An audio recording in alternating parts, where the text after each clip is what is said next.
All right. First episode of Diving In podcast.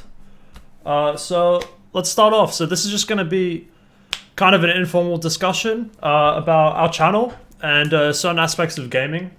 Now, to start off, I'm Joey. I'll be the editor mainly, but I'll also be producing some of my own videos. While this on the other side of me is Pink. And he will be producing most of the content in terms of video ideas. But we also want to do, kind of this informal approach of videos and gaming, but also just about other aspects of life like science and stuff, because we're fucking huge nerds. So let's get started then. So, Big, I don't know. Do you want to discuss what the channel's about? Some of the things we want to do? Yeah, absolutely. So yeah, I'm Pink. Kind of a weird name, I know, but I'm sure we'll elaborate in the future. When it comes to discussing games and what our channel kind of represents is we want to, as we're called Deep Dive Gaming, we want to, discuss as deeply as we can kind of think and go into the real why and not just the how of what we see in games these days. I think a lot of the early topics will be World of Warcraft since we're both playing that at the moment, but I think we don't want to be limited to that, right? No, for sure. And I think a big part of the reason for this channel is because we've always discussed things together on a personal level, but we both kind of really enjoy diving into games, and when we appreciate something, then we really want to get good at it. But we find that with a lot of YouTube channels these days, and especially with guides like on Wildhide Nicey fans, and they're really good for what they are, but they don't really necessarily tell you the why and what you're doing, but they only tell you the what. I think when you really want to fundamentally understand a class and do well, whether it's a Mythic Plus or Mythic Progression, then you want to understand why, because it gives you a better idea of your class and allows you to be more versatile. So I think that's really a big part of the channel, for me at least. Yeah, absolutely. The why is kind of the doorway into understanding, and when you understand something, then you can really take advantage of everything in there. Yeah.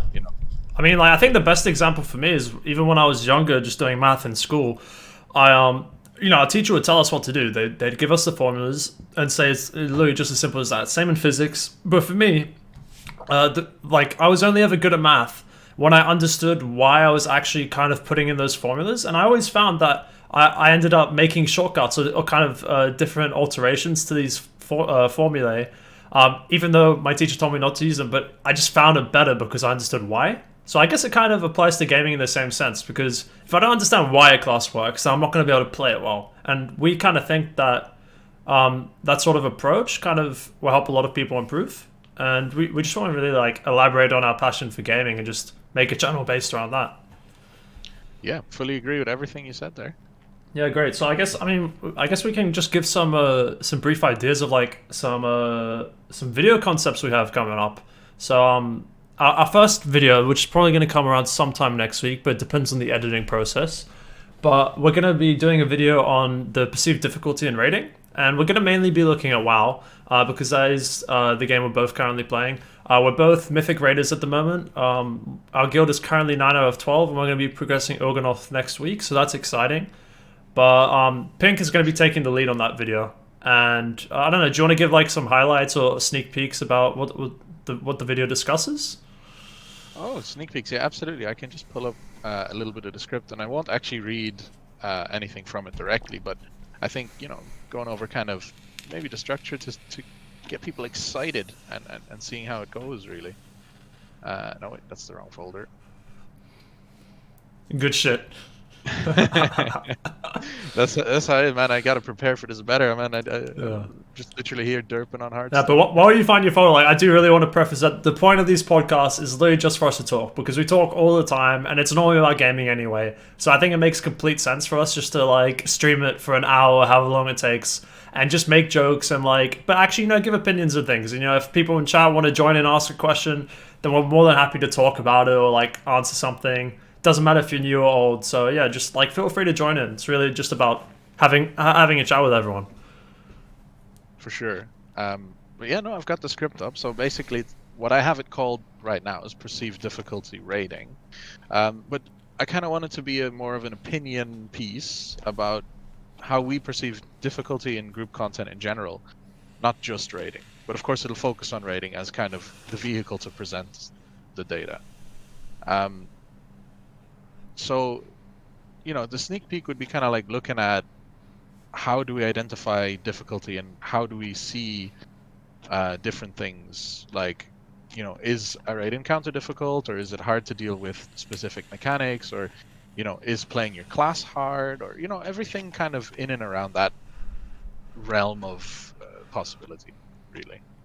Yeah, no, we're definitely excited, but I guess the video will be coming out soon, so don't have to spoil too much. But we've got some other cool ideas for the channel as well. Like one that I'm actually particularly excited about, which Pink kind of suggested the idea for, was actually a love letter to a series we want to do, and we'll both be doing individual videos, or we might collaborate on one if we share the same kind of passion for a game. And the first thing that comes to mind for me is Monster Hunter. But yeah, Pink, do you want to like just kind of quickly explain what the idea behind that video concept is? Oh, the love letter too, man. That's something that I've always kind of loved to do, is just talk about what I love about things. Like, I know that sounds kind of weird, right? But it's like, okay, I really, really love this thing, so I want to talk about it, right? I want to share it. And so, what better vehicle and better opportunity to do that than a YouTube channel, right? Yeah, definitely. I've always said to pretty much everyone that my personal favorite game of all time would be XCOM, specifically The Enemy Within with the Long War mod. And in the video that I want to make about that, I will be talking about all the specifics. But the whole idea of that video concept is that we could literally spend hours and hours talking about what we love, why we love it, and what it means to us. And that can be such a powerful thing emotionally, but also with the focus of our channel intellectually, right? Because we're gonna think about all the details and how that goes hand in hand with learning, well, how it shaped us as people and so on.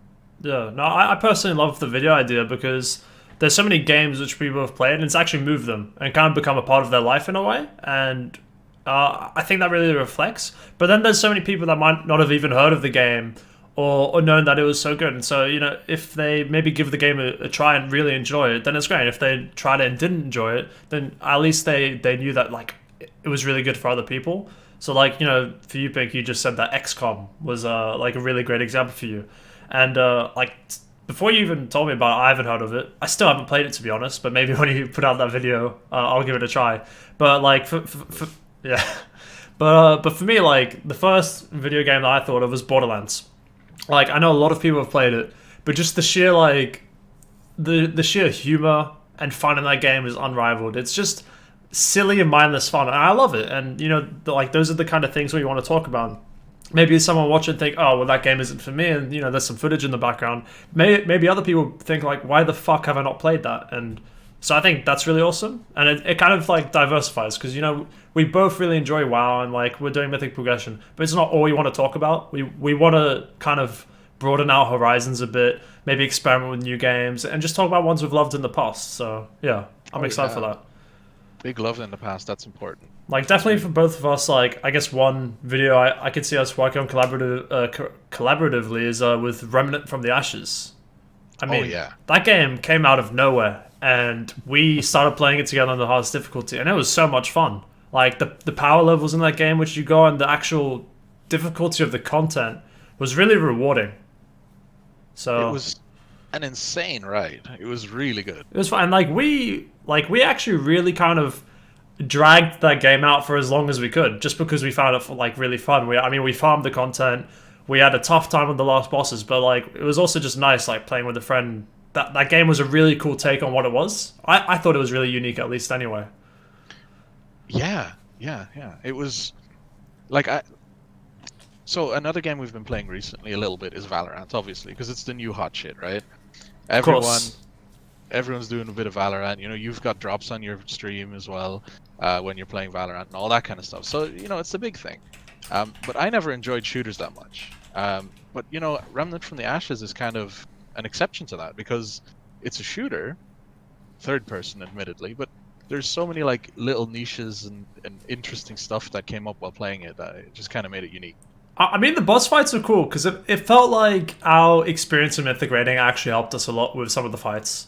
Like, do you remember that fire dragon or whatever it was near the start? Yeah. And you died and I had to clutch it? That clutch felt fucking great, dude. It's great. It's like if you've got a boss and you're and you're solo tanking, and there's 1% left, and you actually clutch it out. Like the game is challenging, and that's why it's rewarding, and so many people can relate to that, I think. So yeah, I really enjoyed that. We'll definitely have to cover that in a video, and you know, Yeah.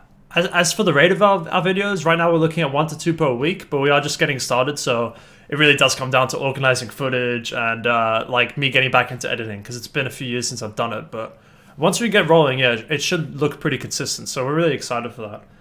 I mean, it could be less than that, and it Could could be. turn out to be more as it goes on, for Yeah, sure. but the great thing is because we're partners is like if Pink ever learns the editing process, then you know he can make videos on his own pace, and you know sometimes it might be Pink being showing up in videos a bit more. Sometimes it might be me. It really depends on our like how busy we are in our life and like the motivation we have for a video because we want to talk about something we're actually passionate about. But yeah, so I guess do we want to jump into WoW? Because with this whole coronavirus situation, we've been nerding the fuck out for at least 2 months. Yeah, dude, I'm down, man. Let's do it. I've been on my grind, so I guess before we even get into WoW again, I just like I kind of want to talk about like our different experiences in WoW as a whole before we jump into the current expansion. And also because we both have very different histories of WoW. I mean, I've always been very on and off with the game. And, you know, there have been times where I quit, and then I find that I have so much fucking time in the day, and why was I even playing this shit game? But then, you know, there are times like this where you get into the game, and it provides this whole social aspect, which is really interesting. And, you know, if you have the time to spare and you enjoy it, then it's not a waste of time by any means, at least for me. You know, I've always been the kind of person that's prioritized doing the things I want as long as I've done the things I need. But I find that in our, you know, society or culture today, the things we want aren't often prioritized. So, I don't know, Pink, do you want to like start off with your like history and WoW up until BFA, and like the kind of progress you made, and you know what you've thought of each expansion, maybe? Yeah, sure. I mean, I'd like to give a quote first from Bertrand Russell: "The time you enjoy wasting is not wasted time." Very true. So, even if you waste time on WoW, if you personally gain enjoyment or learning out of it, I think there's no waste there at all. Asmongold, best example. Oh yeah, man. Fucking respect. Respect Asmon. I respect Yeah. Zach, actually. True, respect that. But yeah, I don't know. Do you wanna? Yeah, let's give us a little Sure. brief history of your WoW experience. So, my personal WoW history is that I started late vanilla, I believe. I didn't actually reach max level until TBC pre-patch kind of thing, but I did raid early on as a complete newbie. In TBC, I started looking into the PvE scene a bit more, and I actually cleared raids as much as I could, but I wasn't very serious then either. When I came to Wrath of the Lich King, that's kind of when I hit my stride as much as possible. I really, really wanted to push what I could do, and I was into the game, and I played way too much, man. I had like 500, 600 days played at the end of Wrath, so Damn. incredibly way too much time spent, man. So I actually, in mid-Wrath during Ulduar days, I actually joined a guild called Apex, which was one of the top raiding guilds in the world at the time. I was only trialing for them as a hunter, and I passed my trial after 2 or 3 weeks, and I actually left them immediately because the raiding schedule was too much, and I didn't want to continue. So, How much was it? sorry, what? How What much was what was the rating schedule like? Yeah. Oh, I don't know the exact hours, but I believe I was online over 10 hours a day. And then we were raiding pretty much 5 days a week. Shit. Yeah, that'll be tiring. It was crazy. I skipped school, man. I was in secondary or high school, and I skipped a lot of it just to play World of Warcraft with them, and it was, yeah, man, bad times. But No, also that's the good. thing every mother fears. True. Absolutely. Yeah, I guess go on. Yeah. After that, I actually went on to join a guild that wanted to progress and push kind of the skill, but they were, how can I say this? They were kind of bad. But this is how I met most of my longtime WoW friends, actually. In this guild, I met a friend of mine, Milet, Genesis, Leon, and respect. Darklinks, yeah, Leon, Ben, William, all these people that I still talk to. William, you better talk to me soon. I will get you. He will be waiting out your window, fucking you. Trust me. I'm sure, dude. I'm sure. But yeah, no, that's essentially kind of my claim to fame, as it were. There's a lot of other things. Recently, I was in Legion. I joined a guild that we got cutting edge in as well. I mean, we did get cutting edge in Emerald Nightmare, me and you, right? Yeah. And then later on in Legion, I got cutting edge Argus as well, with a guild called Ares. After our guild collapsed Fell apart in the failure of 20-man mythic raiding. Such it is, man. Such as it is. Unlucky. But yeah, I mean, at the end of the day, it all comes down to I found the niche I like playing. That's PvE with, a little bit of focus on high end, but not complete cutting edge. Let's push it as soon as it comes out. And I just enjoy kind of understanding everything about the game, theory crafting, and all that kind of stuff. And how did you find out? How did you find our current guild? Actually, is that from an extenuation of the guild in Argus, or? Oh, so Horn of Gondor. No, the Argus guild was actually Alliance. Oh, okay. Scum. Scum, yes. The Horn of Gondor guild was I joined a guild called Stellar Drifters because Ben was in it. Okay. I had been taking a break from WoW. I was like, okay, I'm gonna come back into WoW. Hey Ben, what guild are you in? Are you raiding? It's like, yeah, a casual heroic guild. Let's go. I was like, yeah, fine. And then at the end of the day, a lot of the people there were like ex-hardcore raiders, like kind of like same history as I have, and they were saying, okay, yeah, we could progress. So why don't we make this guild that we still have, Horn of Gondor, and just kind of go with the people who want to progress, and that's why we're here.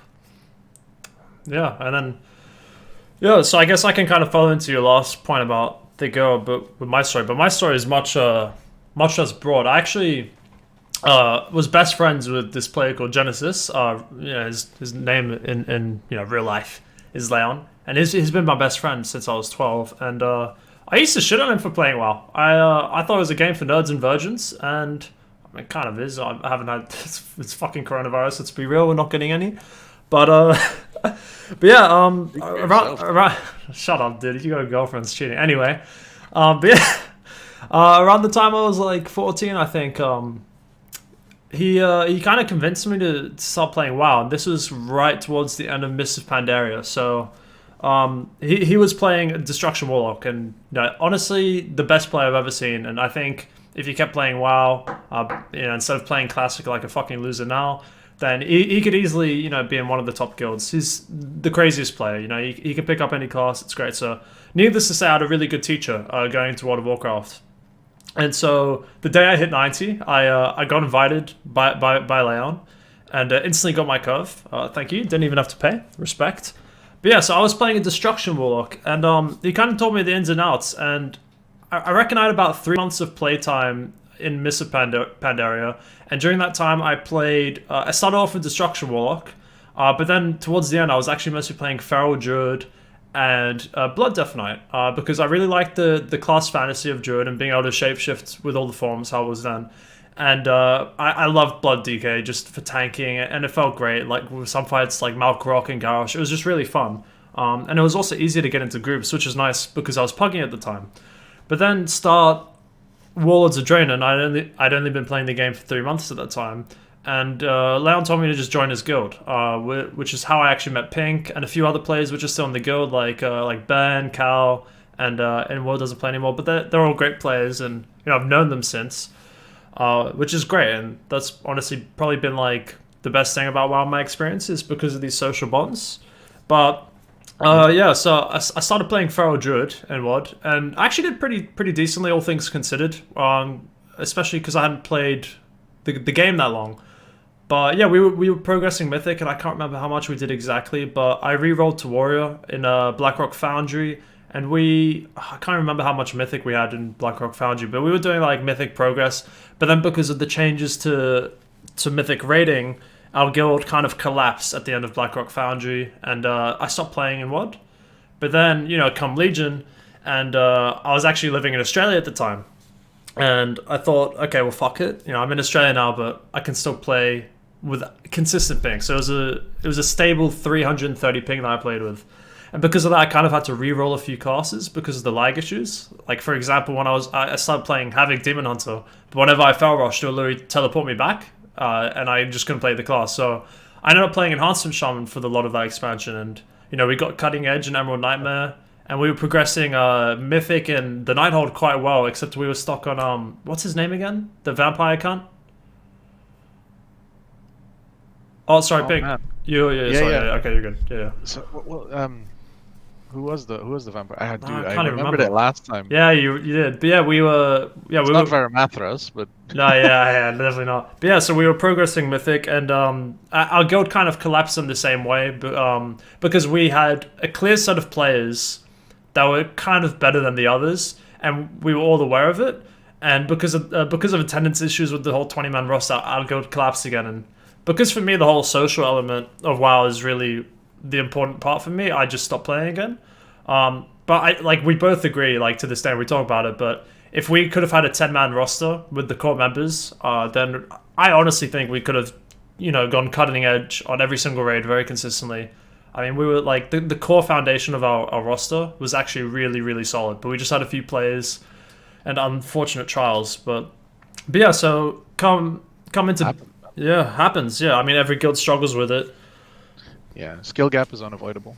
Yeah, of course. So, I mean, and like we've talked about it before, but an important part of the skill gap is, if you have players like Leon, for example, who are phenomenal players and definitely outshine the rest of the guild, but they're happy with the level of progress and content that they're experiencing, then it's fine. But if you have people that want to, but that feel like they're being really left behind, in the dirt because of these players, and they want to progress more, then those are the kind of people that are going to leave and cause problems for any guild. So yeah, but that kind of brings me into Battle for Azeroth, and I started playing really late. And honestly, if it wasn't for this whole coronavirus situation, I wouldn't have played because my internet was and still is just very unstable during the day. So I figured, fuck it. I knew both Ben and Pink were raiding, so I kind of joined their guild as an enhancement shaman, continuing from Legion because I was really comfortable with the spec. But needless to say, the spec is absolute dog shit. So I pretty quickly re-rolled to Fire Mage, even though I hadn't played a ranged character since Mists of Pandaria. But, give me one Masterful Corruption and you'll see me on the fucking DPS somewhere. So yeah, that's kind of where we're at now. I guess I recently... Thanks. Yeah, shut the fuck up, dude. Kind of true. I got my font today, so that's alright. But yeah, so that's how I know Pink. That's our kind of rating experience. So yeah, I don't know. Like, do you want to talk about what we think of BFA? And I guess first we could talk about what we think of Nyalotha as a raid. Yeah, sure, dude. Like, you've kind of touched on the skill gap, and that's important in Nyalotha, right? Every guild, from the top guild method to the smallest guilds, let's say ours, will have a skill gap in there somewhere. There's going to be the best players and there's going to be the worst players. When it comes to Nyalotha, we both have said in the past that it's kind of very heavily reliant on group coordination, and I think that really doesn't allow for the skill gap to exist naturally. Because if you have bosses where where everyone needs to kind of coordinate with each other really well and rely on each other, then you can't have someone that's exceptionally good and someone that's kind of middling to mediocre work together, as the exceptionally good player might be a bit faster or might be a bit more exact, and then the middling one gets left behind, and then you have issues in how things are handled, right? Yeah. I think that's a huge issue that's prevalent in Nyalotha. Now, that was always a problem in Pugs throughout the history of World of Warcraft and throughout the history of any kind of large-scale group content of any game, but it's very present in Nyalotha. Yeah, I think it's worse, and needless to say, I haven't done the other raids in BFA, but I think Nyalotha is probably the hardest raid there's ever been for Pugs, and I haven't done earlier expansions, so it's obviously biased in my end in regards to the content I've experienced.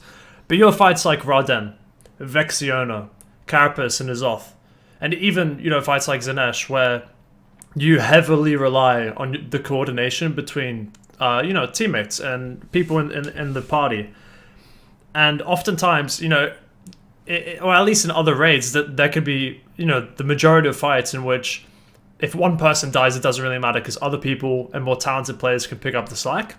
But in Nyalotha, it feels as though pugging is really difficult because if you have one person fuck up on Zanesh, you wipe. If you have like 3 people fuck up on the Vexiona breath, you wipe. I don't know how people fuck up on that breath. Literally just look up. It's dumb. Yeah, I know, right? But regardless, the level of coordination you need is honestly hard enough for guilds as it is. And, you know, like, casual guilds will wipe on heroic, and that's fine, right? Because it does take that experience. But to replicate the kind of gameplay you need in a pug group for, like, what the content is, it's just remarkably difficult. You know, like, I just make pugs, and people link me curve, and I'll see it on the radio IO. But they just fucking don't know what to do, and it really just brings the whole group down. Yeah, I mean, there's a couple of layers of expectation, and if we're going to be deep diving into that eventually in the future anyway, I think it's important to kind of explain what those layers are, right? So the first expectation is that people understand the bosses, right? Understand what the raid is about, what the mechanics are, because you're setting yourself up to clear it, you're not setting yourself up to progress, right? In a pug. Yeah. So you want to clear the raid, so you're kind of expecting everyone knows what to do. Then you're expecting everyone to know what to do in the same way, as in, there's probably, you know, 2 or 3 different ways to approach certain bosses. Il'gynoth, you can have all the DPS focus the left organ, while the tanks go and interrupt the right organ, while one DPS or, you know, a shaman or something interrupt the middle organ. Or you can do it the other way around, or you can do it kind of like, you know, free for all and whichever one dies first or something like that. Do you kill the bloods? Do you CC the bloods? You know, all these kind of variables. It's supposed there is obviously a way that's technically the best way to do it, but every group kind of finds their own way to do these things to progress it. So when you're doing a pug, the next level is to like expect everyone to know what to do in the like which tactic to use. Then after that, to perform those tactics, perform their class, do the DPS required, focus the right target. And all these things are present in like every raid, but in Ny'alotha, they're kind of the be-all end-all, right? There is no exceptional burn phase where it's like, okay, right now, it's time to blast. Kill the thing, and we win. Other than perhaps N'Zoth. Yeah. Like, I don't want to... Sorry to cut you up, but like as an example, I don't want to talk about Raden because obviously I think that's like a perfect kind of case study for our video. But I think like a good substitute so we can use is Inesh. Like for example, I still haven't done the football mechanic. I know how to do it, but it's not been done. I think you find in raids, people know what they're supposed to do, and that's the first layer, right? But then like they're either lying about it because they don't know how to do it, they suck at it, or they don't perform it and they expect other people to do it. And you see it all the time where people like when it doesn't even come down to actually directing the orbs, but they're actually just failing to soak because they're expecting others to do it. I think that is a massive problem with pugs. You know, if we're using Il'gynoth as an example, like you said, I find that in pug groups, people just aren't even damaging the blobs at all because they expect others to do it. And like actually, just to like go on a bit of a segue, one kind of aspect that we want to differentiate between videos, at least make prominent, is the fact that Pink, you know, you yourself, you've got like a lot of expertise in gaming of your life, and you know you really like going into these informational rants, and you like to really know the content. Whereas for me, like I feel like the kind of perspective I can provide is one of like a psychological thing, and I think that in pugging it's a perfect example of a real psychological problem. And I can't necessarily remember the name for it, but there was this one kind of scenario that happened, and oh god, so this is gonna be a scuff psychological learning thing here. But there was this woman in the street ages ago, and she got stabbed, and all the neighbors were around. You know, she was on like multiple times. The guy ran away.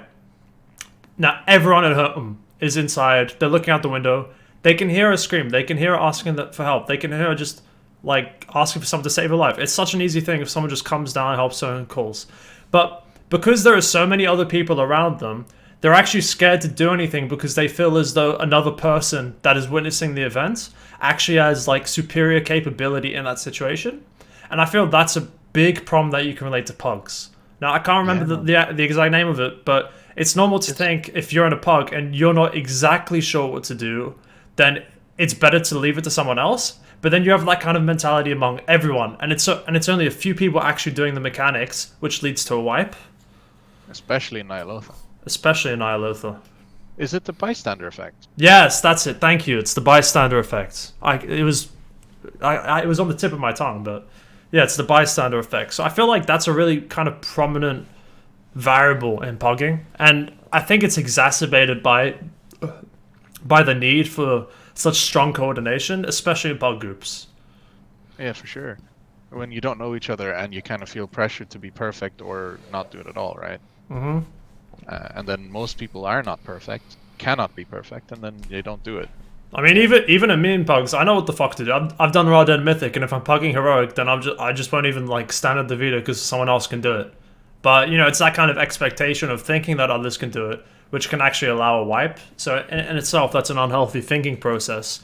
But it's natural, you know, and that is definitely kind of a perspective we want to give in our videos. You know, if we do collaborative videos, then you know we've obviously discussed that. You know, you're going to be giving the information, and I might chime in with an opinion piece as well as like a psychological rationale behind what the topic is that we're covering. So, yeah. Yeah, I find that really, I find the psychological thing really important and actually really interesting personally. I don't have any expertise psychologically, but I like to put myself kind of in the shoes of how people would think.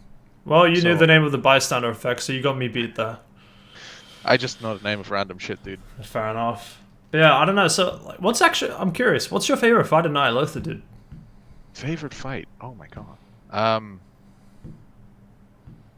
Either Shadar because I can blast. Huh. Fucking or... hunters, dude. Man, Fucking hunters. DM hunters. Well, technically with hunters I can blast every boss, right? Because it's literally 3 buttons and I can do it on the move. Exactly. I enjoy Raden a lot. It's quite complex. It's an interesting fight. It's over quickly, so it's not drawn out. I don't like N'Zoth. I think N'Zoth is a shit show. Yeah, I'm gonna say Shadar and Raden, honestly. Yeah, I think. I mean, I haven't done all the mythic fights yet, and so I'm kind of basing this a bit off heroic too. But I've like, cause you're 9 out of 12, and I joined late, so I'm only 7 out of 12. But we're doing Zanesh and Vexiona this week, so that should be all right. But yeah, I'd have to. I haven't like actually been assigned to the Exodus raid tools, which is a bit annoying, but it's also kind of easy, so I don't mind. But I'd like to think that Raden is my favorite fight too, because it's so chaotic, but.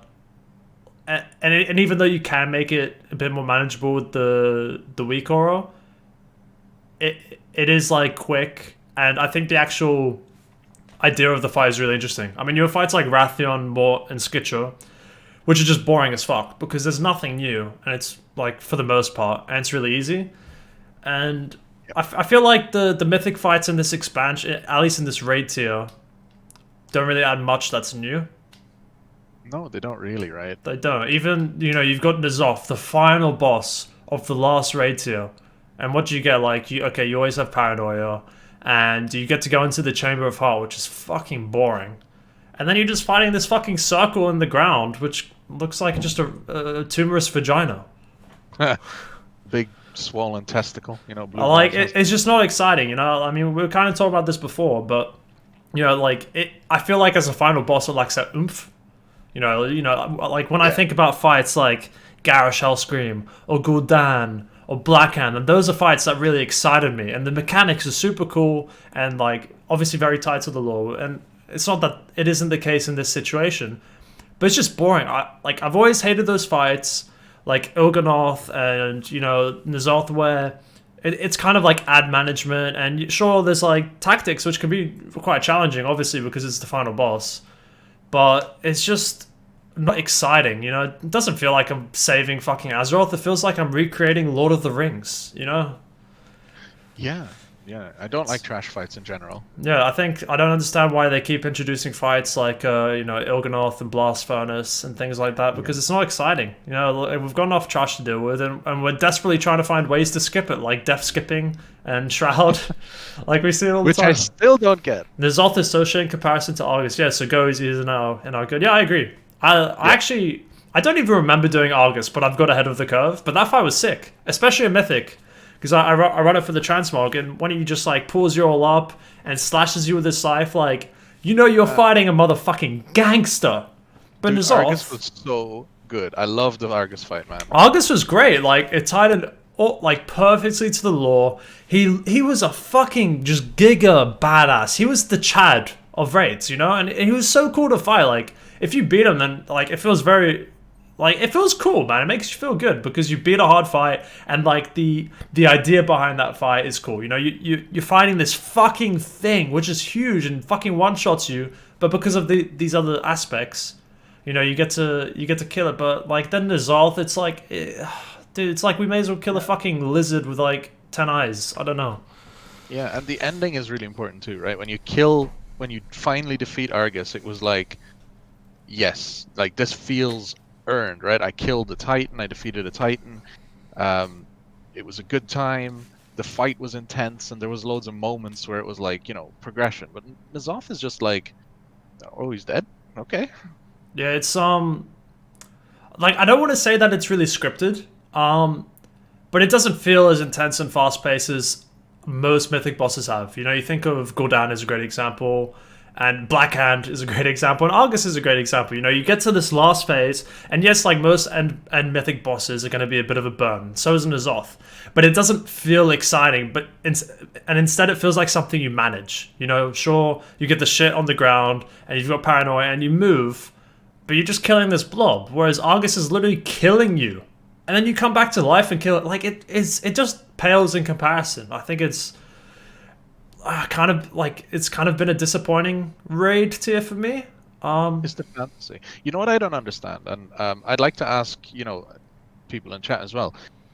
The whole like fantasy that was given by N'Zoth, right? It's this big manipulator old god, so I'm okay with it being more or less an ad management fight. Like, fine, we'll have that once as an end boss. But you know, when you beat it, and the whole surrounding thing, it just doesn't feel like he was ever a threat. It feels like he just kind of fell over. It was like, okay, narratively, there is dissonance here. I don't see N'Zoth as being the N'Zoth that set up Ajara, that set up, you know, all this trouble in the world and broke Deathwing and all these other things. This is just the guy that just kind of poofed. You know, it's something that like I noticed recently is I was walking through Ny'alotha, and you know when you beat the trash, which gives you the mementos, and you're heading to like Zanesh or whatever. If you look in the background, you see this massive like mountain, which is N'Zoth, right? Obviously that's the carapace or whatever, and you kill that and go inside. But the actual boss is underwhelming. It's like it just does. It's kind of in the same vein as in what you said. It doesn't feel that threatening as a final boss. Yeah, I'm still convinced that we never beat N'Zoth, and we won part of his plan. Now, if that's the case or not, who knows? But that would make sense. Yeah, right? He's just pulling a big scam on us. Could be. What's your favorite fight of all time? Obviously, you've got more raid experience than me, so I would expect a very different answer. And you know my answer, but yeah, I'm curious what yours is. Dude, my favorite fight of all time, and no hesitation at all, is two fights. It comes back to trialing with Apex and stuff, but it's Algalon the Observer or Yogg-Saron Zero Lights. Those two fights. I've done both of them, obviously just in old runs, but incredible fights. The first time I ever went into Algalon's room, dude, I hadn't like obviously raiding in a high-end guild, right? I had seen the kind of journal and whatever, but there wasn't any videos uploaded when we got in there yet. So when I went into that room and I saw the pictures of it was like, okay, amazing. And you pulled in all these like stars started pulling out on the screen. It was just like, oh dude, like, man, it was so good. Yeah, true. I think Rude has a good point in the chat. You know, she said N'Zoth is insane lore-wise to kill. It's the last of the old gods. The fact that the fight doesn't even feel like as imposing doesn't defeat the fact that it's seemingly the last of the 4 old gods we finally finish off 16 years later from the first one, Cthulhu. It's a good point, you know. And like, I agree with Go Easy too. He said that the only thing that remotely fit the theme was the paranoia mechanic, but it was still just running to your friend. It's underwhelming. You know, like you would expect it for the last boss of the tier to have some really insane mechanics, but N'Zoth just feels like a lot of small mechanics tied together that last for the duration of the fight. Definitely. There's nothing big. But exactly as Goizi followed up with that, the whole like small mechanics tied together. He's saying about Gul'dan, where when you get to the Illidan phase and Gul'dan starts to kind of weave in stuff from the previous bosses, yeah, that's that was cool. a way to do that right. Yeah. You know? Borrowing stuff from before to make the fight more in-depth and interesting. Completely agreed. Yeah, that's all. Like, I really love that part of Gul'dan. But impossible. I mean, Yogg-Saron was mathematically impossible until the Chinese Guild Stars did it, right? Fair enough. But yeah, so I mean, you know this already, but my favorite fight's Black Hand, and obviously, Yeah. like that was like one of my kind of, to be honest, because Emerald in an Emerald Nightmare, Xavius was a fucking joke. That fight was boring. I mean, not It was. boring, but it was easy. But yeah, like obviously that was Legion, but I just loved Black Hand, man. Like I played Feral Joe and I just got to burst him down, but I just love the 3-stage sequence of the fight, and there was just like there were so many different mechanics in every phase. You know, you had the at the start where you burn them and you got to kite them, and then you go down. You have to manage the bombs and the tanks. You know, it's like, and then you know you go into the last phase like underground with the volcano. You have to move them around properly, and it feels very fast paced, and you have to manage as a team very well. You know, with the same kind of level of coordination, but the difference being that people have the individual parts to play throughout the fight. And the fact that they're so distinct made it really great for me. Like for me in the second phase, I got to go up on the balconies, and if I fucked up, then it was a wipe. And I love that stuff. You know, it was super fun. Like I remember, like we wiped so many times. It was so rewarding when we got that kill, and it just felt great. It was a really like exciting fight. And the best part about those kind of fights is not that they're completely scripted, like with something like Radan, you know, or like Drestigath. But it's the fact that you typically don't have backwards progression on those kind of boxes, because it's like, okay, well now we got phase 1 down, and let's get cracking on phase 2. So yeah, that for me is definitely like my favorite fight so far. But it's a shame we never progressed to Mythic Gul'dan. That would have been Yeah. fun. I mean, I'll admit that Black Hand objectively was a more complex and interesting fight than either Algalon or Yogg-Saron. But it's just like history and memory with those that are why I like them. Of the course, best. I mean nostalgia is a big part of it. Then I wasn't playing at the time, so the perceived difficulty looking back is obviously going to be different, because now bosses nowadays are really much more complex than back in the day. But it doesn't change like the fact that it was difficult then, regardless. So yeah, Yeah. I don't And know, we like were worse back then. yeah, true. I mean, yeah. So I don't know, like what do you think of BFA, Pink? Do you have any positives? I'm sure you have Oh, man. negatives. Well, I have. Yeah, everyone has negatives about BFA, right? Positives. I suppose it's alt friendly at the moment. Maybe a little bit. You know, you can re-roll pretty easily, except corruptions. Yeah. Every time there's a little. Honestly, little even the cloak is kind of fucking annoying on a ult. oh yeah, you can catch up ish. Ish. I'd say the only catch-up mechanic that's done really great in this expansion is the neck. Because if you get an ult up, then you're getting the neck to like 85 in a week. But the cloak is a bit more annoying. For sure. And it's boring, because you can't have to grind dailies if you want to do it at a decent rate. You do have to grind dailies. I mean, you get most of it from the weekly stuff and at least the daily vision. And it feels So so if- bad. It does.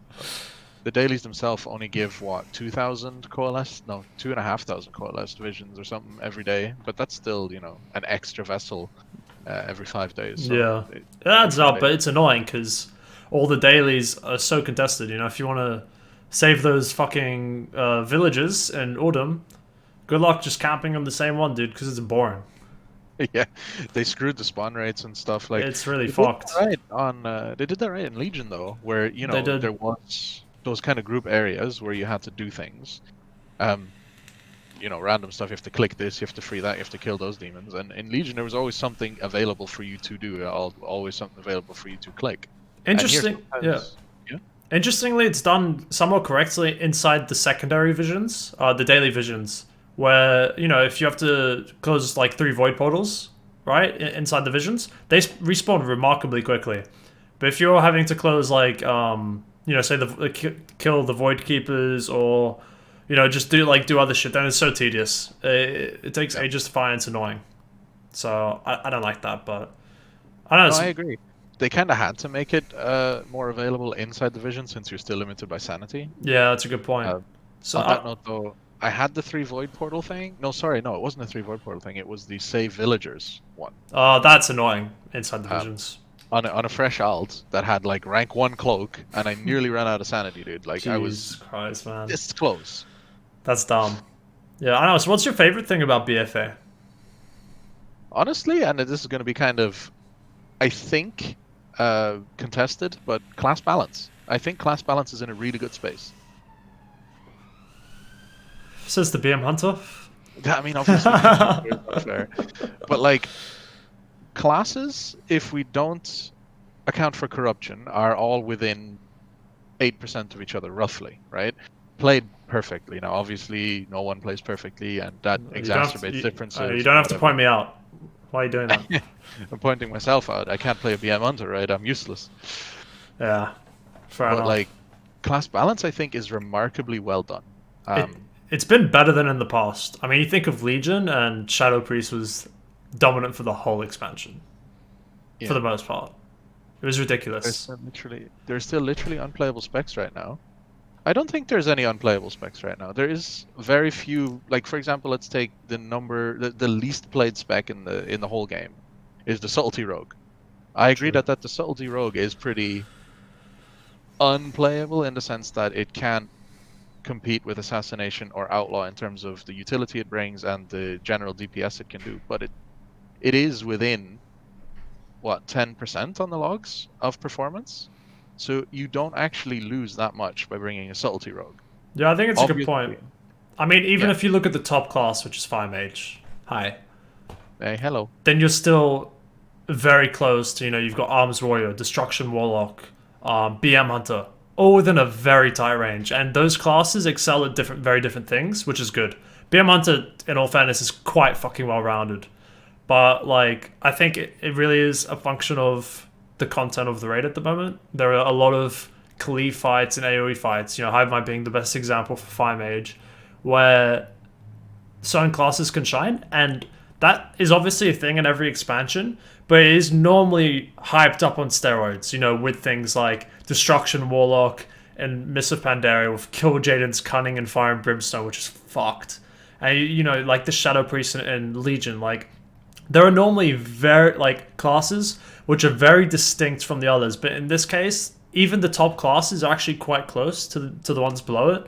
I don't think any class is unplayable, but there are some clear classes which you wouldn't want to bring to progress. Best example I can think of is Feral Druid.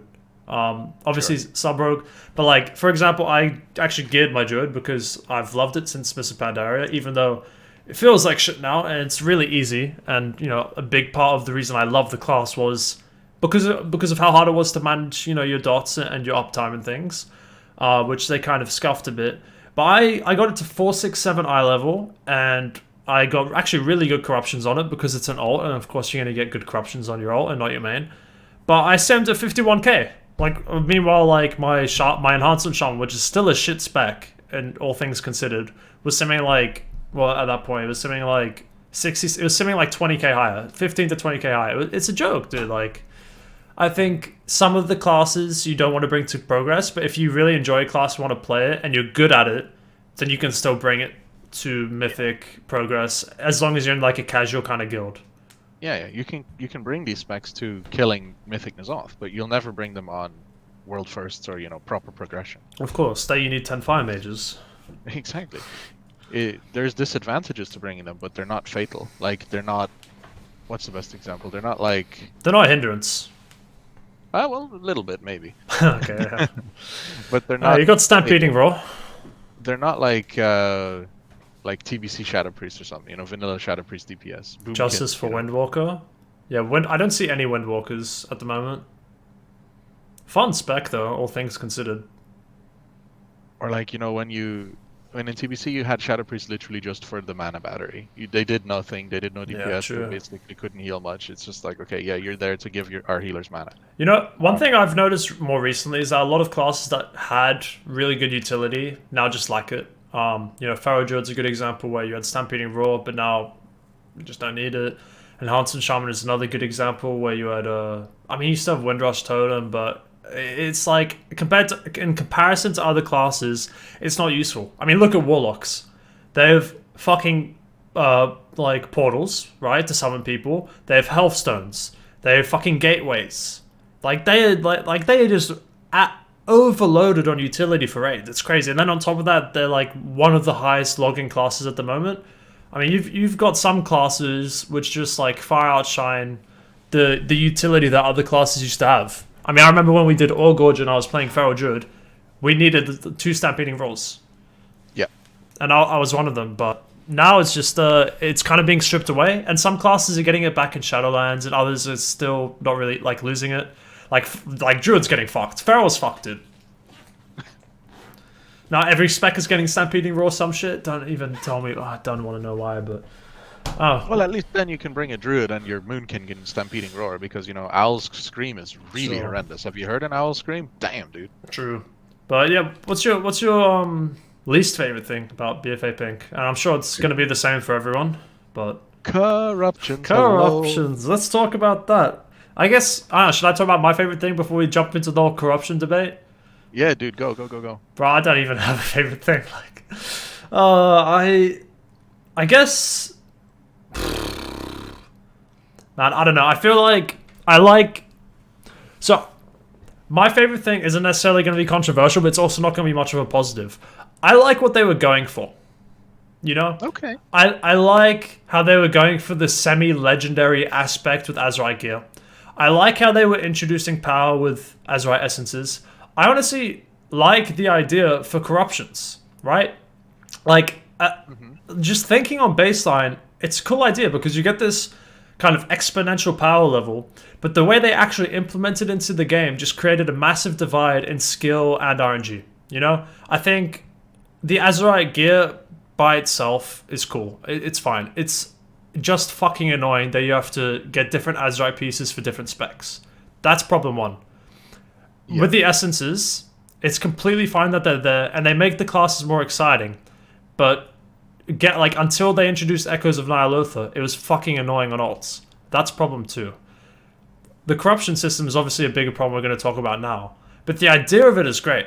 And even before I started playing the game, and you were actually telling me about the corruption system, I was fucking mad. Like, do you remember how dumb I was like? And I remember asking you, hey, can you buy them off the auction house? Like, are they BOE? And you said yes. And I was like, that's a fucking joke.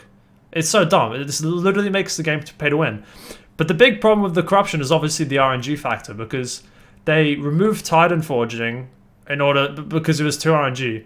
But then they added like a twofold RNG system in terms of in terms of actually acquiring them, but also in terms of the proc rate, which is just really dumb. And the reason it's an even bigger problem is because it adds a passive positive gameplay element and introduces an active negative gameplay element, which I think is really, really stupid. It makes it interactive in a less meaningful way, and your corruptions are going to fucking kill you way harder than the boss will if you don't manage it correctly. It's dumb. So yeah. While I really dislike the systems, how they turned out, I have to say that the idea of what they were going for was actually great, because a lot of people disliked the legendary system, and they were going for a different approach, which really was quite unique. But it just got fucked. Like, they fucked it up completely. They went for a different approach, but the foundation was the same, and that's really irritating to me. So Azerite, like you said, the idea on paper, if you ignore the context and the surrounding things, is cool. All of the things are actually really cool. And that's probably what happened. Like, someone was in an office talking about this stuff, and they went, oh wow, yeah, I'm in. And then the surrounding context and the emergent gameplay was the problem. Right? Azerite specifically, right? The concept of having these powers added to you that are like a set bonus, right? They're essentially set bonuses. That are spec specific, so now you're going to be limited to what you can play, so you need to farm out more sets, so that makes gear more valuable. That's interesting, but the emergent gameplay from it is tedious. Is really tedious, and it's annoying that it's borrowed power. It can change on a dime. It limits you. And one of the things that Blizzard has said in the past, Ian Hazacosta specifically said that they don't want to tie specific gear slots to something that you get and then ignore, that you can't get item level upgrades for it anymore. So that's why they got rid of set bonuses. But then they did the exact same thing with 3 Azerite armor pieces, corruption pieces, the neck, the cloak, and so on. So they didn't change anything, but made the feeling of what you're doing worse. Yeah. Right? I really hate the corruption system and how annoying it is to acquire it. The fact that we can't even kind of indicate which corruption piece we can get or choose is really dumb. But what annoys me more than the corruption system is the fact that we need multiple like we just need so many different sets of gear. I've got a warrior alt at the moment, and I'm enjoying much more than fire mage. But the problem with that is it's so fucking tedious to swap between specs. I need different corruptions. I need different Azerite gear. I need different essences. I need different stat priorities. Like I literally haven't even touched prot yet because I just don't want to like get those Azerite pieces. Dude, I fucking hate like fire mage is kind of boring. Like go easy, but yeah, but yeah, it's just like I've got like 20 different pieces of loot in my bags, and that's way less than most people in my guild because I haven't played the game like as long as them. This expansion, but it's really tedious. You know, like it's hard enough to optimize one spec perfectly or as close as you can get for mythic progression as it is. But then, you know, if you're taking into account that you need completely different sets of gear and corruptions for different specs, then it makes it so much more frustrating because if you're playing Fury and you keep getting fucking like, I don't know, percent haste, then yeah, sure, it's still like good. But it's just annoying. You know, like you don't have control over the gear you're getting and then you need to acquire so much more gear just to play the specs you want. And I think that really defeats the purpose of like a class because you want to be able to swap between that stuff. Exactly. So if we go back to the root of specs, specs is short for specializations. This is something that I pointed out to you earlier today. But like classes don't feel like classes anymore. Specs feel like classes. So an arms warrior is a grizzled war veteran that uses a single two-hander and has tactical gameplay with specific procs. And a Fury Warrior is a raging berserker that just like beats their opponent into submission with rampages, right? They're completely different fantasies, they're completely different identities. Yeah. Whereas a warrior used to be the war veteran that was really good with weapons, right? And then your spec, your specialization made you better at something. Vanilla warriors that, you know, essentially all warriors in vanilla were tanks, but they could do DPS, right? You had Fury Warriors that became a build that was obviously theory crafted much later, but originally they were seen as tanks. But you had Fury specialization to build more damage and threat. But you used certain points in the protection tree to build up your defensive just enough to survive. You still have the same sort of gameplay with Prot Warrior, where you get corruptions enough to do DPS. And Twilight Dev boys do more than everyone else. You set up your character so you're just defensive enough to survive, but then maximize your damage. That gameplay still exists, but it exists within the niche of Prot Warrior, not within the Warrior class, right? And I think each class used to be its own thing, with the specialization making it stronger at individual things that, you know, that individual things that made it unique, more powerful and unique. And Blizzard wants to go back to that, but they've gone too far on the spec thing, especially in Legion, and they're rolling that back a little bit, right? But I still feel that every spec is a class in and of itself right now, and they need to completely go back to designing classes and not specs. It's a good point. You know, if I swap between Fury and Arms, then the only abilities are the same are Whirlwind and Execute, I want to say. Everything else is different. Obviously, you've got shit like Victory Rush and whatever, but the core damaging abilities are barely similar. It's a whole new kit. Yeah, but I don't think that's even the root of it all, because you could technically have a whole new kit but be tied together in a coherent way. Right. Well, how would you suggest they like do it? It's a really hard question, and I think that's why Blizzard haven't just like stumbled upon the answer, because I know they want to do it more as well. But for example, if I can think about mages, for example, right? You had a mage was the master of portals, arcane powers, and all this kind of thing. Like if you look at original mages from Classic to Wrath of the Lich King, you had cooldowns that were like shared between all the specs, and the specs just kind of made you stronger, like original talent trees, right? And people love the original talent trees, but then the counter argument is always like, okay, but you always had the one specific build, so why do you just want to have loads of points instead of 1 point? And I kind of get what they mean, both sides, but I think the reason, and this is what we said at the very start, that we need to understand the underlying thing to go into a point, not just say how it is, but why it is. The reason why people liked the old talent trees is not because there was a lot of points to collect, which is satisfying in its own right, and people did like that, but it's because the whole class as a big package was one thing, and then you could push that package in a direction with the specialization, with the spec.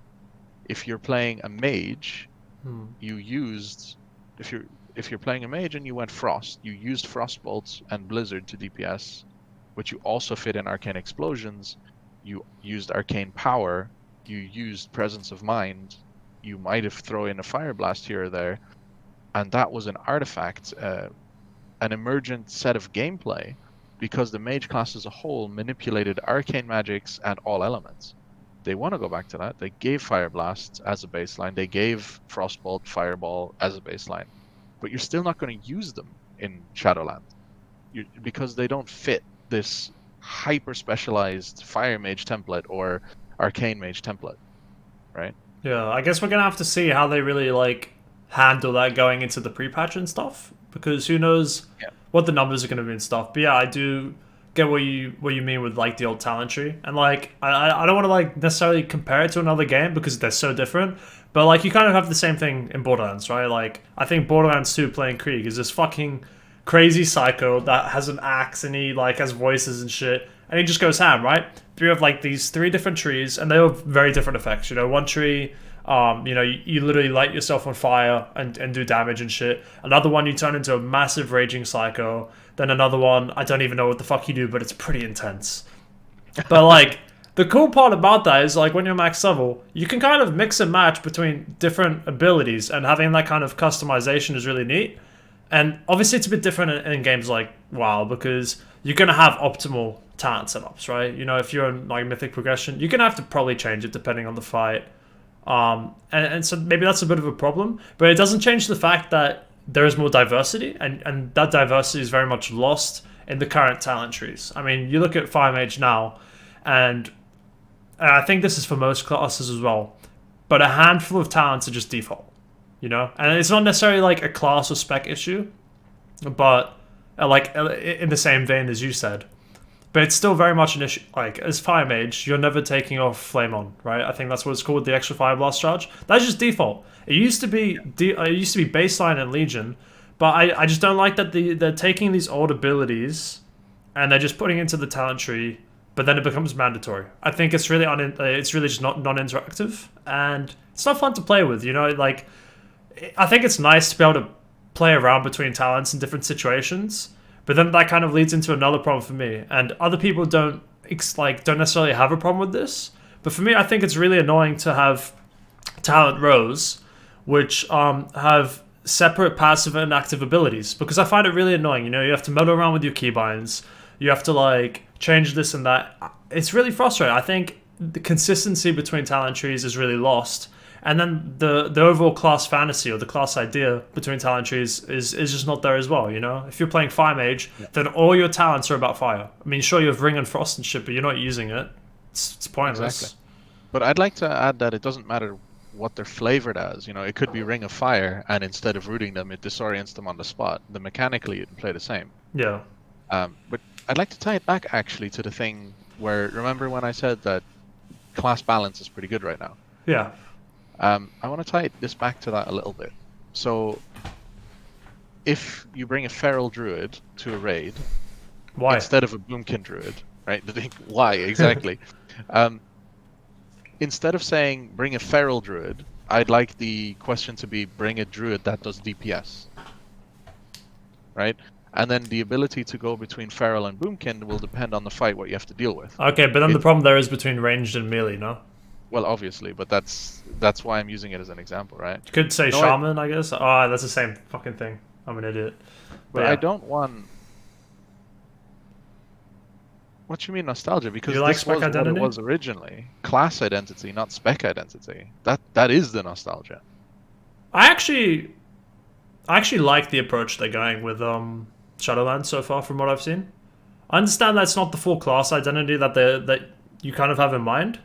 But I like that they're trying to bring classes...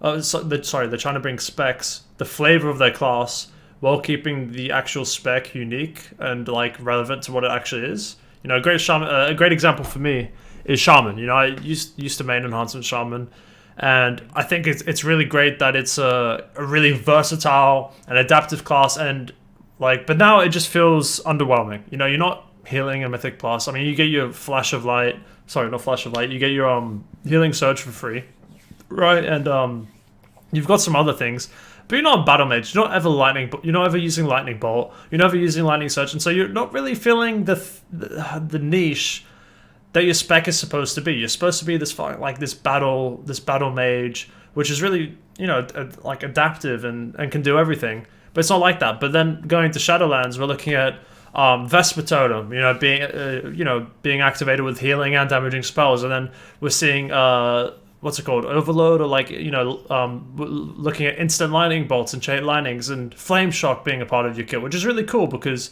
you've got these melee and ranged abilities, but then you're also providing a lot of utility. And obviously a problem there comes with the GCD change, which maybe is something we'll have to talk about later, which is just fucking stupid. But yeah, I mean, I like the direction that they're going, because it's not just about bringing back more buttons, but it's about bringing more class identity to individual specs, because they do feel quite cut off. And whether, like, I guess the question there is how much do they want to do it, and how much are they going to do it for each class? Because I feel like each class is very separate in that kind of process. But I like what I'm seeing so far, to be honest. Yeah, no, I like it too, but I personally would like to see much more focus on classes rather than specs. I want there is a couple approaches you can do it from other games, but I would like, if I pick my class to be something, that I'm picking the class. I'm not picking a spec. But right now, if I'm playing Death Knight, You're playing the spec. and I went Blood Death Knight, then I'm playing Blood. I don't want to. Playing Frost or Unholy feels like completely different classes. But then, for example, Final Fantasy XIV, another MMO, which I personally consider to be a superior game to WoW, but obviously all the surrounding things like community and things like that are much worse, which is why I play WoW instead. But each character there can play every class at once.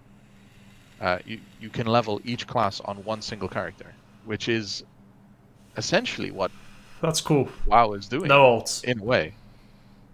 Except that WoW has the however many 30 classes split into 10 that you have to make 10 characters for. Instead of having, 10 classes, which you can do on one character, and then specific specializations surrounding that. Yeah.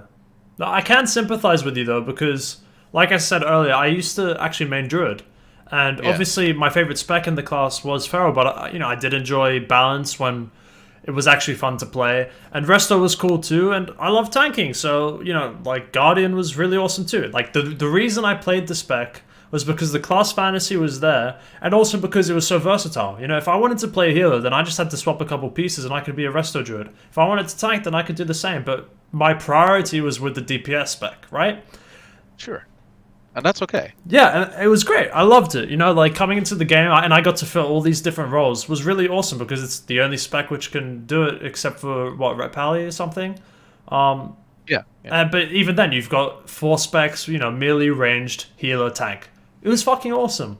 And then after Mists of Pandaria, they changed it where, each, like, they tried to keep this, lackluster version of that full class identity where, you could shapeshift to different forms and you could still be a bear and a cat and a fucking owl.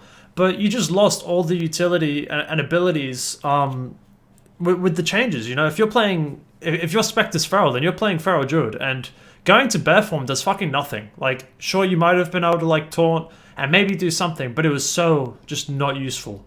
And that was a massive problem for me, because I really liked having access to all the spells, because, when you shapeshifted into bear form and you have access to all the spells, then you feel like you're actually fulfilling the niche of that spec, but you're just doing it in a much less efficient way, but it's still useful. The problem with Druid now is that, like, they've got this really half-baked approach to it where, sure, you can go into bear form, but you've got, like, 2 abilities and you're not going to do anything. So it's literally just a misclick and a wasted GCD. It's horrible. Yeah, and I mean, the Druid class fantasy is just versatility as a whole, right? Yeah. So I think just being able to fill any niche. I think that's where they really like went too into the spec identity, because Druid as a class doesn't feel like it fulfills its class fantasy anymore, and instead it's just made up of 4 different classes. So I can understand you there. You know, I used to main Druid, and it's really annoying. But so I would really like to see them like revert it back to how it was in Mists of Pandaria, or just bring that kind of like diversity to all classes. But I understand the frustration, because if you were a Druid player back then, you probably like understand how nice it was to just be able to, you know, change between forms. You know, you could, if you're a feral Druid, then you could have been able to go into Boomkin form and, you know, cast Moonfire and stuff and do other things. And yeah, they implemented that into the talent tree, but it's nowhere near as fulfilling, in my opinion. Yeah, I fully agree with that. Don't really have much to add more than that, but that, yeah, 100%. So yeah, like that's a big problem with me, but it is what it is. But do you want to get back to the corruption talk? Yeah, sorry, went off track. No, it's okay. That's the whole point of this podcast. It's informal, you know, just a discussion with the boys. With the boys. Give me a Pepe hands in the chat. Pepe hands. That's a sad one, dude. I know. Oh, okay. So what's your take on corruption, Pink? I mean, obviously, I understand that you've got expedient, critical, and masterful on your hunter right now.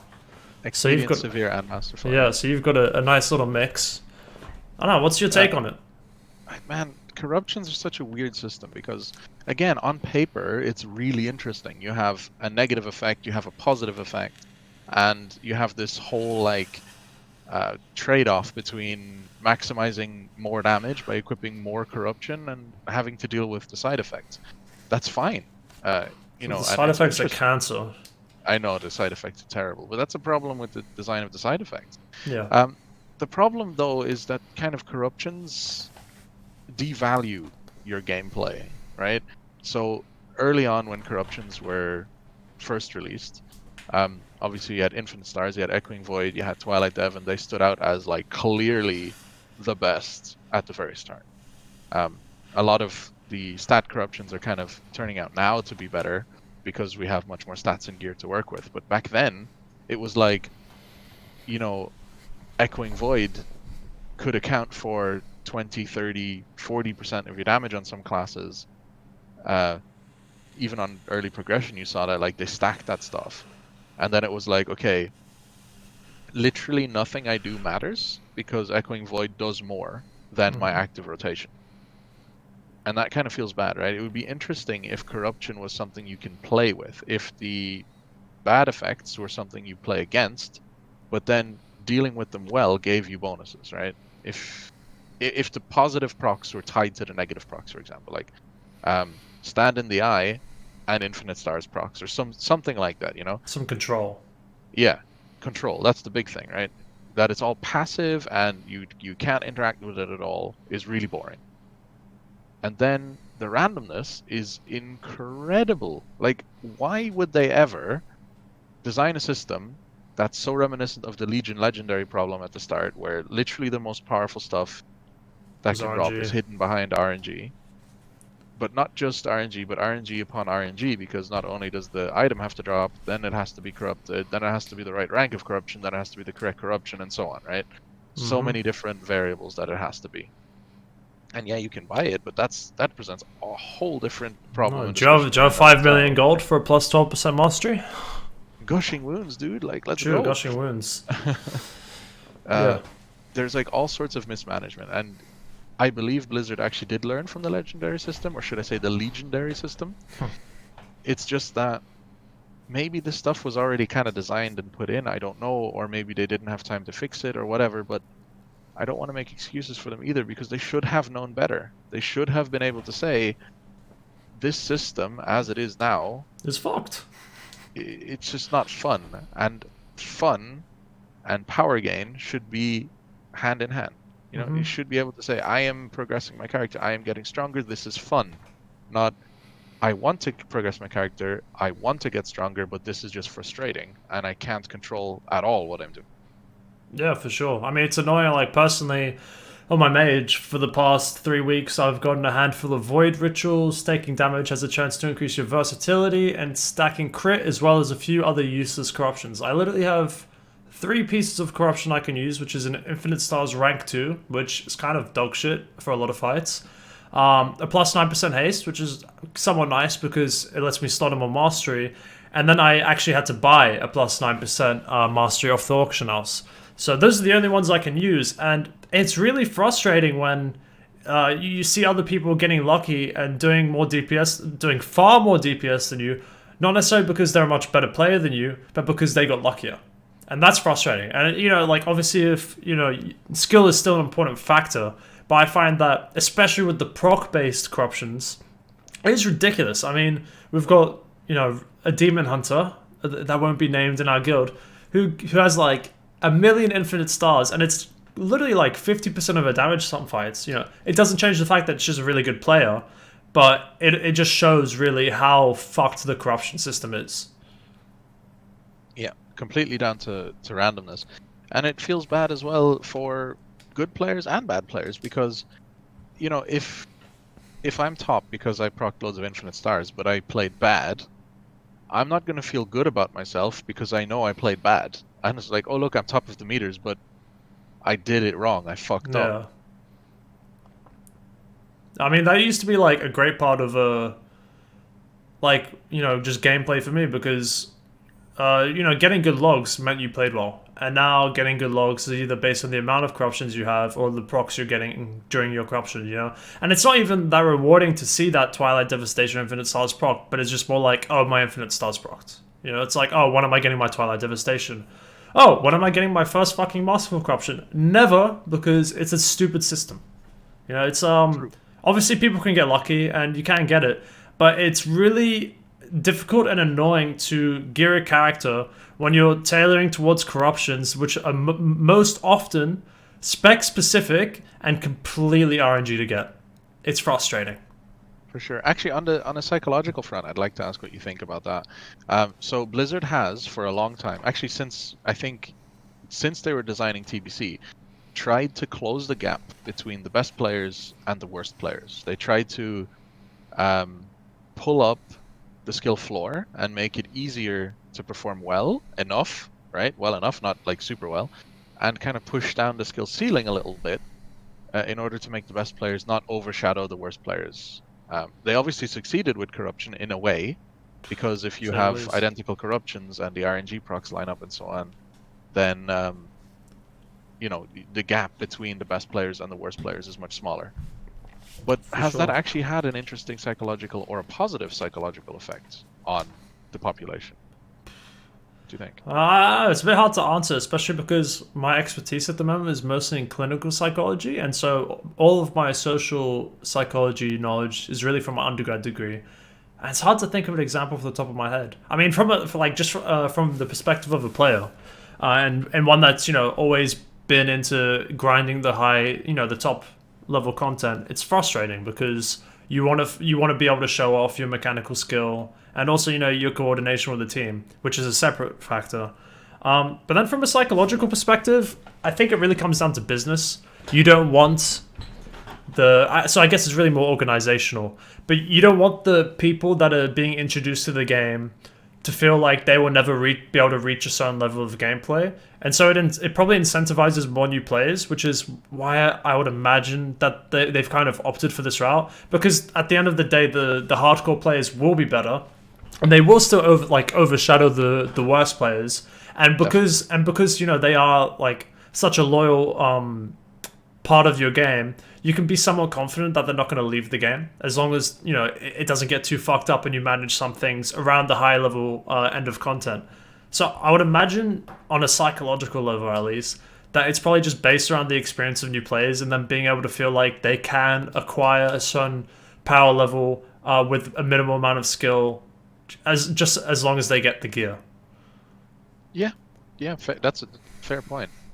I'd personally like to see that more through engaging, challenging content that pushes players in the correct direction, as in making them learn stuff rather than giving them, Green Fire, Green Fire, individual quest lines, solo content. Torghast could be a really nice push towards that. Yeah. Maybe. I became 10 times the player I was after I did my Green Fire on Warlock. Before the nerf, I should say, because I'm not a bitch, but that made me a good player because obviously you're going to use some parts of your kit for PvP and raiding, But when you have to use all of it in that kind of challenge, then it's really difficult and pushes you because it teaches you the fundamentals of your class and why you use it. Kind of like the rationale for our channel, but so I agree with you in that I think it's something that's important and it's not often done enough. I think they've really reduced the importance of individual skill, especially this expansion. I mean, I used to grind logs to a degree, and I was never at the top, but I got like consistent orange logs, and it felt good because I knew it was due to my ability as a player. And now it doesn't even fucking matter because I've won Masterful Corruption. So what's the point? I think it's like that for a lot of people. So the corruption system might be something that entices new players because they get their weekly chest from a +12, and then they open up that Twilight Devastation, and oh my god, it's great. And they don't really care about progressing, so it's not like as an important factor as it is for the high level players, in which it can be really frustrating. I mean, someone that just plays the game a few hours a week doesn't give a shit what corruption they get, but it's exciting to open up that chest or maybe do that one, like that one vision run every week and see what corruption they get. But for the people that are trying to grind and do progress, and more importantly, just trying to play the spec to its maximum potential, it's fucking stupid. And I don't think Blizzard as a company tailors toward the most loyal and like high level content as much as they should. I think other games or other companies like Riot do a much better job of that, in which they actually balance the game around the high end level of content, and then they kind of generalize it to all players. Yeah, I do agree with you, Dogo Easy, that Legion and BFA has stepped it up in terms of personal responsibility and difficulty of mechanics compared to previous raids. It's always been the case that expansions pushed what was doable and what was expected, but that's just because we're getting to be better players as well. That is true, but and Exodus raid tools. I think the point more was that Blizzard's always trying to find a way to close the gap between the bad and the good, or should I say the underperforming and the overperforming. It seems like they're going in the opposite direction of Shadowlands, because they've explicitly said they want to bring that level of skill back. Yeah, and that's a really good sign to me. I love that, yeah. I mean, like, I guess we've talked about the corruptions enough. I mean, I don't think we can really... I think we could rant for another hour just how much we hate the system. But True. we could probably just talk a bit about Shadowlands and the stuff we know about it and what we like so far. But yeah, I mean, I guess just transitioning from the level of skill, it does seem like a really good step in the right direction. Yeah, honestly, I'm excited for Shadowlands. There's a lot there that appeals to me. Do you know what class you're gonna play yet? Oh man, I remember you told... Hunter. Yeah, I like Hunter. I was thinking Frost Death Knight as well because I really, really love the Revendreth weapons, and the two-handed sword just makes me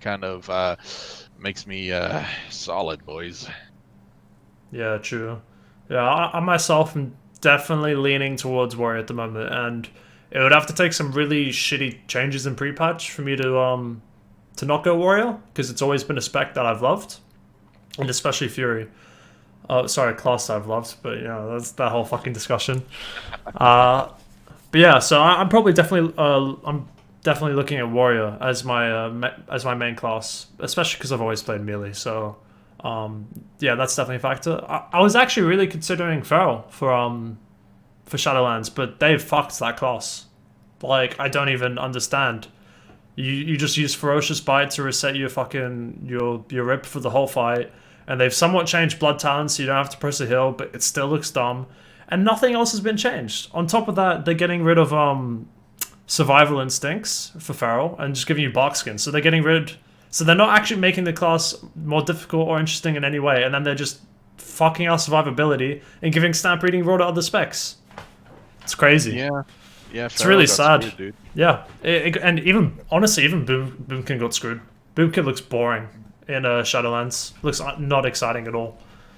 I do agree. I have to say, like, I am quite uncomfortable as a ranged DPS player, although I am adjusting now. But two specs that I've always found kind of easy, or more, I guess 3 specs actually that I've always found a bit easier as range have been Boomkin, Warlock, and Hunter. Obviously, Hunter is pretty much a melee, but Melee spec in range, yeah, it is. exactly. But yeah, yeah, those specs, with the exception of Hunter, just don't look that fun. I don't like. They said they're happy with Destruction Warlock, and the spec, and you know the spec works, but I don't like the Soul Shard system in place of the old Ember system. It was much more I mean, consistent in the past. Soul Shards and Embers are essentially identical at this point, right? Yeah, but you know you I just mean, yeah, it's changed a little bit, generations changed up a little bit and all yeah, that thing, but that's kind of minor. The fair way Soul enough. Shards work and the way Embers used to work is kind of identical. You build bits and you get a little bit of RNG through immolate and Yeah, whatever. yeah. I guess that's always kind of been there, but yeah, I don't know. Like because I have been playing a range spec now, it's made me more comfortable. But there aren't really any range specs that I want to play in Shadowlands. But with the exception of maybe Hunter, but it's not cool enough for me to play over something like Warrior. Because I used to really enjoy the old survival, and then they changed that to a melee spec, and I've never liked BM. So for me, if I was to go Hunter, then it would be purely for marksmanship, which is something I don't really want to do. That's fair enough. Yeah, marksmanship is my favorite spec as well. I wish I could play that nowadays, but BM is just easier and more consistent. So Just get 6 severe corruptions, dude. You'll be alright. Wait, is I mean, it severe for marksman? no, you What want is it? Sorry, mastery and it's haste. mastery Really? and A. Sorry, my bad. I was thinking of Or is it mastery and verse? I don't even know. don't even remember. But yeah, just get enough fucking corruptions and you can play whatever you want. But yeah, Exactly. I know. So let's like obviously none of us have the alpha or anything, but you know I think it's fair to say that both of us have kept up with Shadowlands extensively. You know, especially via YouTube channels like Preach, Signs of Kalani, and Asmongold, and just all that kind of sort of content. I've definitely been keeping up at least, and I'm sure you have too. Oh yeah. What do you think of Torghast? Are you excited? What do you think about the replayability? Dude, like Torghast, this is going to be not controversial at all, but at the same time, man, I think Torghast is the potentially best thing ever added to WoW. Potentially, it could be a completely pointless feature that we'll never play, or maybe just play and it'll be frustrating, right? But it has the potential to be the best thing ever. I did a thought experiment way back when with a friend of mine, Minas, hello, shout out, where we were talking about what would be the best thing, interesting thing to add to WoW, and we came up with a ever-evolving dungeon that can be played either solo or in a group that gives you bonuses and challenges and really fleshes out your classes. So essentially, we were describing. So they stole your idea. Well, I don't think so because it wasn't published, but like we are giving a prototype idea of Torghast. But we were saying, and I still believe this, that there should be a way to really push yourself in this in Torghast. They should approach it from a roguelite or roguelike perspective, like the way that Binding of Isaac plays, right? There's obviously ways you can play Binding of Isaac that's easy. There's probably ways, easy entry, whatever. But there's also like rock hard, super difficult ways to play it, right? And these both need to be present in Torghast. There needs to be ways that are endless, that really push the difficulty and make you excel at what you're doing. That's the way to engage people. I don't know if you've ever seen the game flow chart. You know, it has to be difficult, but also not overly challenging in a sense. So it needs to be the right amount of difficult for your skill. And something like Torghast and roguelike design in general has the potential to give that flow feeling, because as soon as it gets too hard and you drop out, you start over, right? I just really hope that they don't make it too easy, because right now on the alpha there is that kind of feedback loop where as soon as you get too many powers, you just like. Well, they have actually updated it very recently, and they've made it so you can only do 18 floors at a time. And when you get to the 18, so there's a boss every 5 floors or 6 floors, right? So 3 bosses. And by the time you get to that last floor, you exit Torghast, and then you can come back in the floor after, I think. So you go to 18, then you go to 19, but then you lose your anima powers. So I think that's their way of trying to actually balance the power creep, because obviously people were saying that after after what, like floor 35 or something, you couldn't die and you would start one-shotting bosses, which is obviously a major balance issue. Yeah. So it seems like that they're taking steps in the right direction, but I think it also provides a bit of a hurdle, because then you really kind of lose out on those anima builds that you can go, Yeah. and so it's really taking a bit from the positive and negative. So it depends how they actually approach it going into release. Yeah, I don't think that's the right approach, personally. Obviously, I haven't studied game design, but I think the right approach would be to allow anima builds to extend into mode to be endless, but the enemies need to scale better than the player does. Yeah, it's they've also added something called Torment in the alpha, and it's supposed to be this like a time restriction thing. So it's like a soft time limit in the sense that it's not supposed to increase the challenge of the dungeon by a really significant margin, but it's used to actively discourage people from waiting for cooldowns, like Bloodlust, for example. So, like one of the torments they added is you take 1% extra physical damage from enemies every 60 seconds. And then, you go up the next floor and it resets, but then it's 2% every 60 seconds. And then this kind of torment will last for 5 floors. So by the time you get to the boss, you're getting 5% extra physical damage every 60 seconds. And their idea for it is, like I said, is not to actually make the content too much harder, but just to disincentivize players from actually like really min-maxing it and waiting for every cooldown, Yeah, I can appreciate that, I think. It's fine to add kind of like these soft time limits into roguelike kind of things. Yeah, I think that's okay. It's not my problem. Like personally, for me, I think Torghast has the potential to either be really boring or the best thing WoW's ever seen. Kind of like you said, I think there are a few ideas they could bring in, which could really make it cool. Because obviously, there's this random thing, and it's an idea that Preach said in one of his videos. But I would love to see old raid bosses kind of dumbed down a bit, but then in Torghast. Because obviously, if it's this prison of the damned and all the evil souls and stuff, then I would expect to see a few old friendly faces in there. And I feel like if it doesn't introduce something new, or even like something like a Mythic Keystone Affix, which kind of changes the way you play the dungeon on a week-to-week basis, then it could get really repetitive, even though it is random. Like you could run in for like after a month and it would be random, but you could also think that you've seen something familiar like that, and it really depends on how they push for the mechanics of the bosses and ads to work. And obviously it's needless to say, but the scaling and the balancing of the ads and bosses in relation to your like power level is going to be so difficult for them to get right.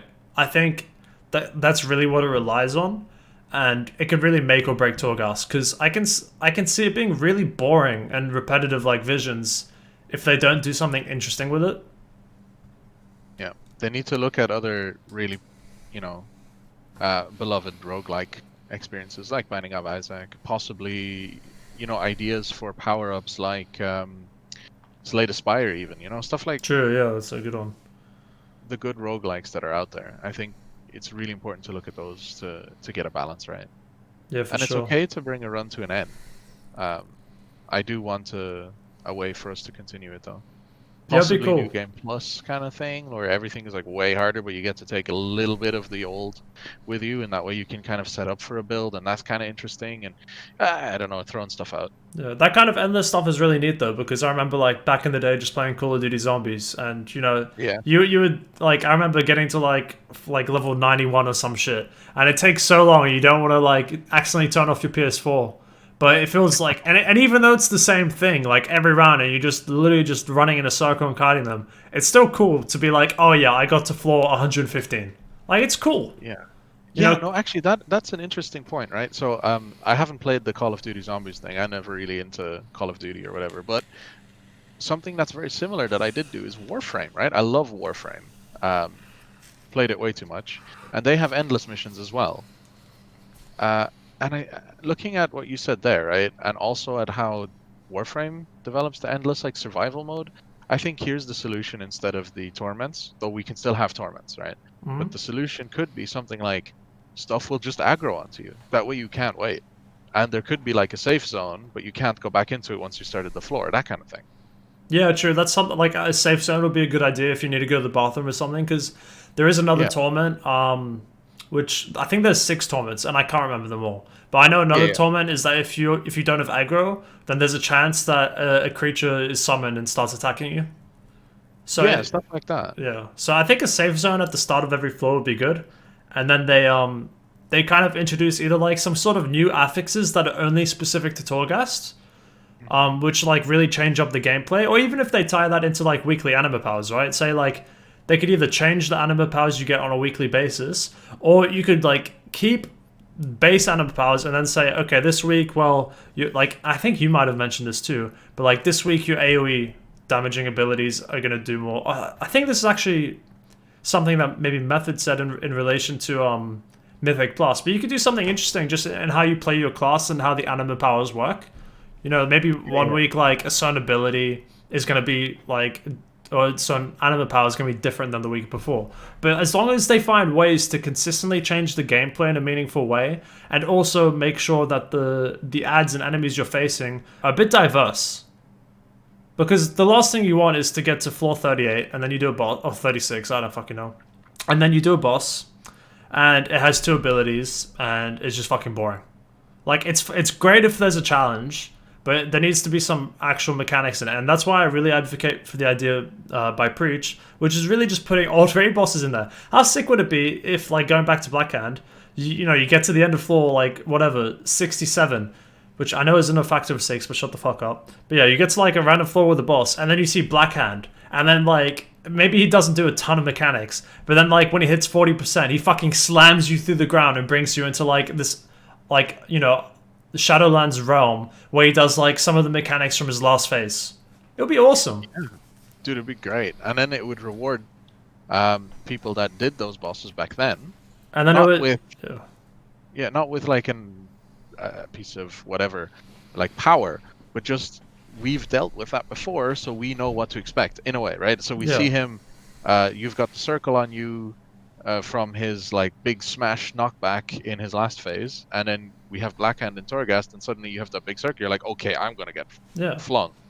And then that also opens up a way for new players to experience those mechanics for the first time, because if you go back now and do it, it just feels underwhelming because you're just one-shotting it. But if you're in Torghast and the guy's, like, putting his mechanic on you, and he does it, and you're like, oh, damn, what was that? Like, it's going to be That's exactly what I wanted to say, because it gives new players a chance to experience really cool old raid content, which you can't experience in the same way. And, like, it would also be really cool if maybe they got some new abilities, because, you know, you're in fucking Torghast, dude.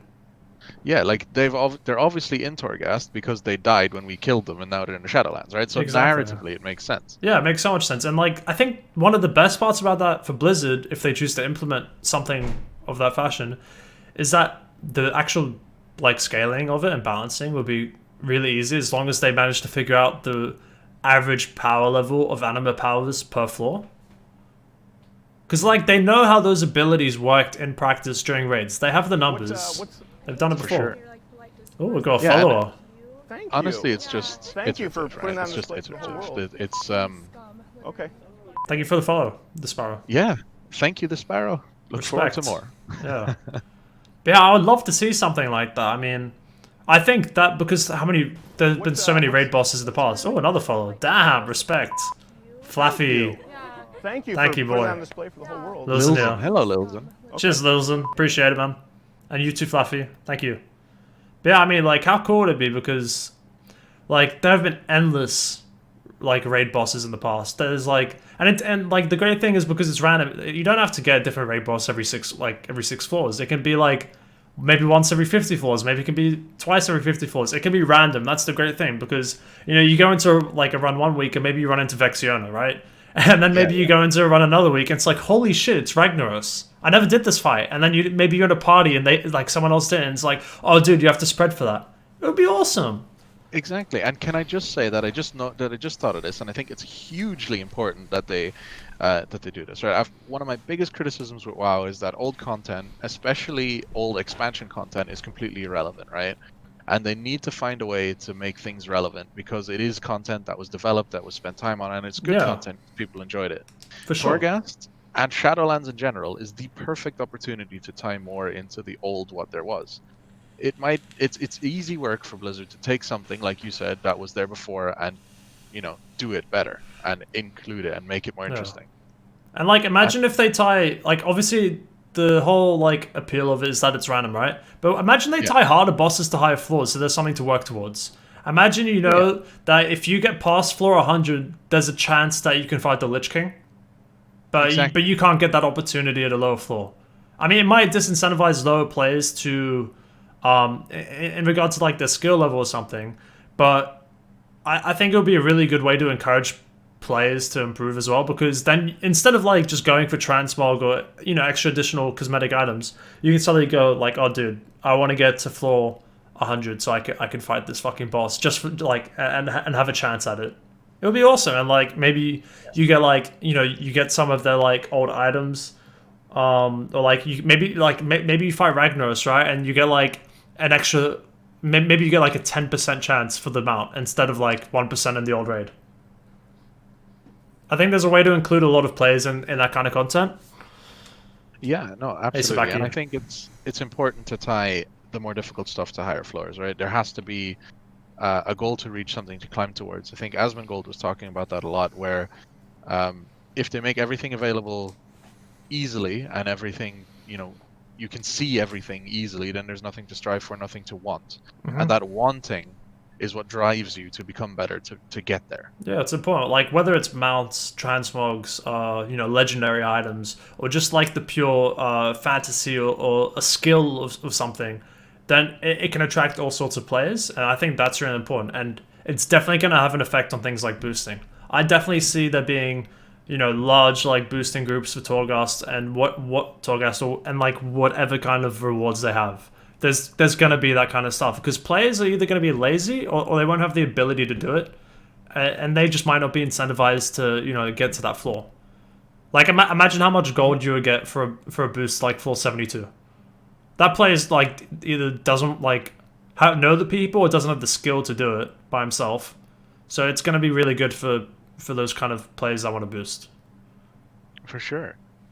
And you could even do a new kind of thing that hasn't happened in WoW before, something like a fucking run academy. Like imagine where instead of just boosting someone through a raid, you boost them through the raid with the intention to teach them what to do and how to think about things. So yeah, you have class guides and people can kind of learn on the outside, but imagine like a way where it's like, okay, listen, we're going to go through the first 60 floors. Yeah. And throughout the whole thing, we're going to go through what's important, what you need to watch out for, I what's mean, good builds, and so on. We're going to make a Torghast guide video.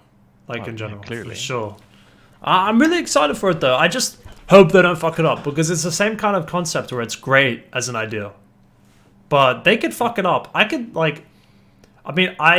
wasn't playing when Visions were introduced, and I don't know if you found them fun or not. And I know you're not actually that against them now, but I find them boring as fuck and really annoying depending on which class you play. Like, I really don't like it as playing as mage, right? But then I find it easy as fuck on my warrior. It's face roll. And I just hate that kind of content where it's forced and you have to run a certain amount just to get corruptions, just to upgrade your cloak, just to get corrupted mementos in order to soccer your gear. It's really fucking annoying because I don't like the content. I feel like they're going to do a really good job of addressing that problem with the legendary components because I know, what is his name, Morgan Day? Morgan, yeah, Morgan Day, when he was talking with Preach, was kind of saying that they were really talking about having separate shorter runs for legendary components and then having longer runs where they would give other rewards such as transmog. So that's really cool. And it definitely fixes a lot of problems that we see in BFA. But it really, really does come down to the scaling, what kind of rewards we see, and how variable it is on a week-to-week basis. Like the best example I can think of now is Mythic Plus. And although it changes on a week-to-week basis, it's still kind of the same shit every week. And some weeks are really just more annoying than others. You know, if you've got a fortified bolstering bursting week, then you're just not running keys. And so I hope that's something they can diversify with in Torghast and really just make it a unique experience, because it is it is really different from all other elements of the game. So I think it's cool that adding something like that. Fully agreed, man. There's a lot there, a lot of potential. I'm not sure exactly how it's going to turn out and if Blizzard is even going to agree with what we say there, but there's a lot of things that I'm hopeful for. Yeah, I mean, at the end of the day, we're not game designers, but I think we've both played the game enough to have these kind of opinions or ideas for steps in the right direction. We're not game designers, but we know what we like, right? And yeah, obviously there's the whole thing, you think you do, but you don't. True. But at the same time, there's enough out in the industry for us to say, okay, I enjoyed this, and therefore I'd enjoy it in World of Warcraft. Well, at least we know that Shadowlands can't be the worst expansion for a fact, because there won't be corruptions. True. Literally, they probably... I mean, it's Blizzard, so maybe they could think of something worse, but it would be a challenge. It would be like that... I don't even want to talk about it, but like that blood DK tank in our fucking plus 15 the other day.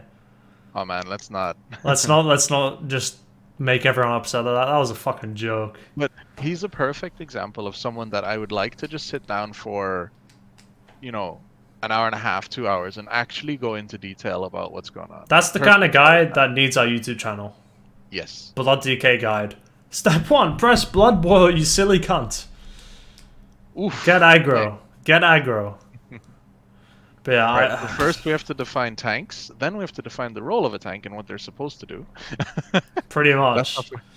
Yeah, I mean, and just for the record, in terms of our YouTube content, we didn't talk about all our video ideas, but we definitely do want to go into some class guides, because like I kind of mentioned at the start, there are so many class guides, and not to shit on other YouTube channels, because they do a good job, but they often just go into a 10-minute video on what you need and what you're supposed to do, but they never explain to you why you need it or why you're supposed to do it, and that's something we really want to address. Like, for example, when I re-rolled Fire Mage, it was the first time I ever picked up the class by itself, and I literally watched guides, I read guides, and then I fucking put it into practice, but I didn't understand why. I didn't know what anything meant, and it literally took me, talking to Pink to even understand, how the class worked and why you do it.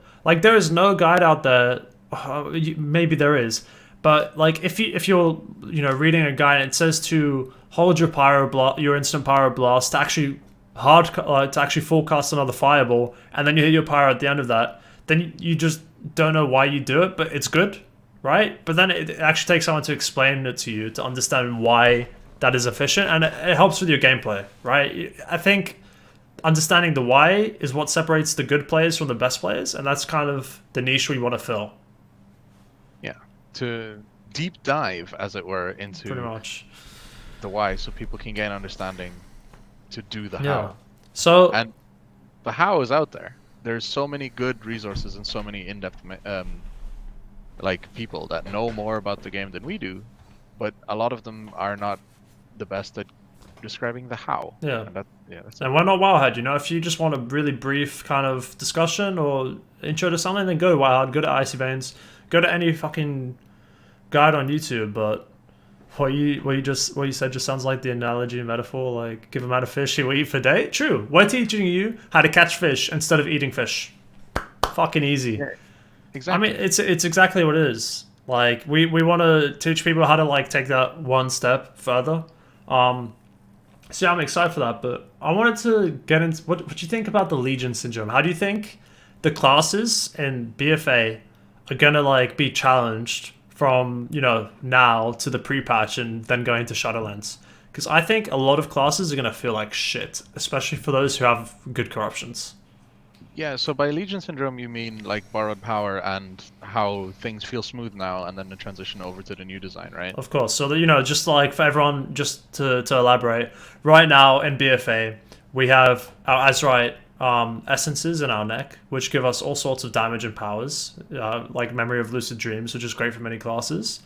Then we have our Cloak, which obviously gives us extra damage, but that's kind of a passive factor. Then we've got our Azerite gear, which kind of gives us semi-legendary properties which kind of change our gameplay in quite significant ways, like with Blaster Master for Fire Mage.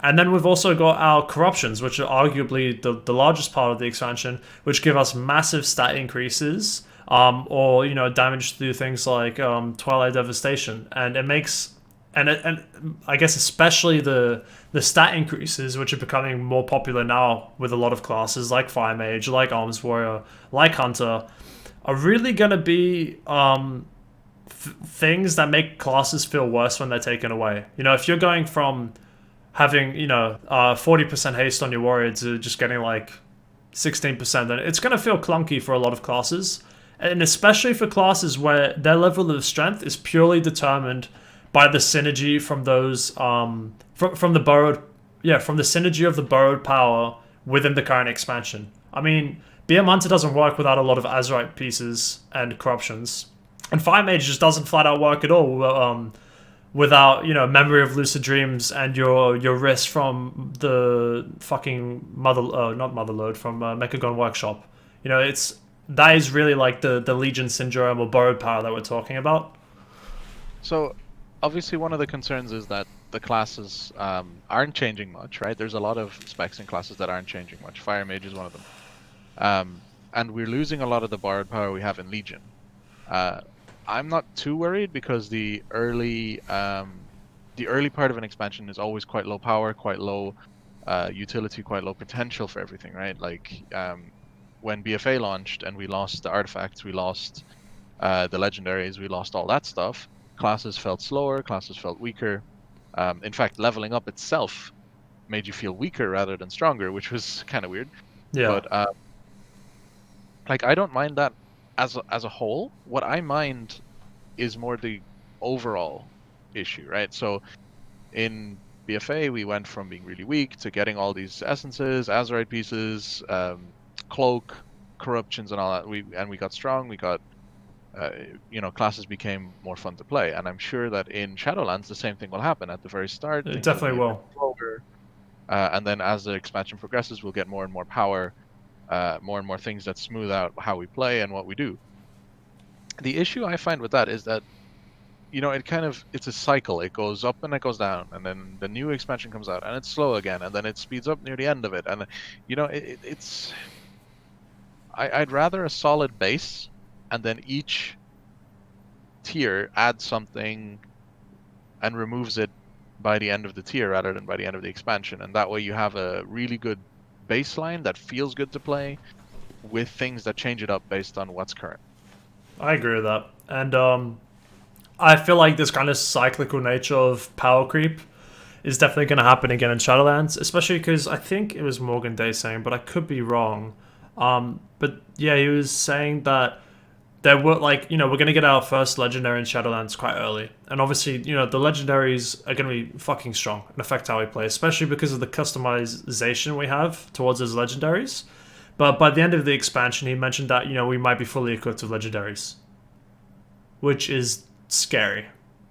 That is scary. That's especially scary. Because, it's very great to have this idea of, complete balance between legendaries, especially when you can, customize them and create it yourself.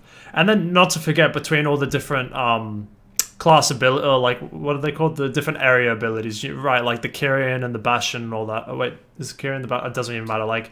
You've got the different abilities from each different faction you align yourself with, and obviously that's going to be different for every class.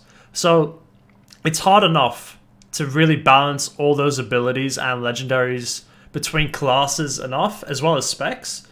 But then, if we're looking at a potential situation where we're going to be equipped with multiple legendaries by the end of the expansion, then it's most likely going to turn into a situation of, okay, well, we know these legendaries are the best, and you're going to have this in your weapon, you're going to have this in your trinket, you're going to have this in your hands. And for the people that are doing the high-end level of content, they're not going to really choose or customize what legendaries or gear they equip, because there's going to clearly be a better option, and there always will be. You can... It's going to be laid out for them. Yeah, you can balance things how you want, and it might be fine for the casual player base, so even people just doing heroic. But when you're looking at even casual mythic raiding, there's gonna be an expectation to equip the gear which is the best for your class. And I don't see that changing no matter how much they say they want to balance it correctly. I don't know, what do you think about that?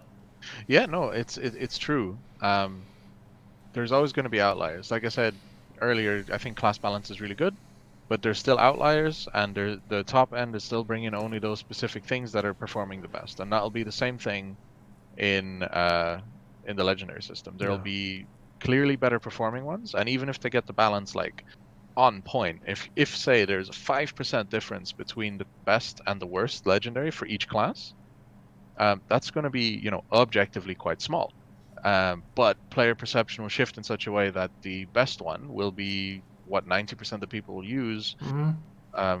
You know, so long as those people care about their performance, right? Like, there's going to be players that just equip what they like, because there always is people that just do what they like. Yeah. But the ones that actually care about their performance will take the one that's marginally better, because that's the public perception. And then the ones who equip the ones that are worse, even if it's only slightly, will be vilified for it.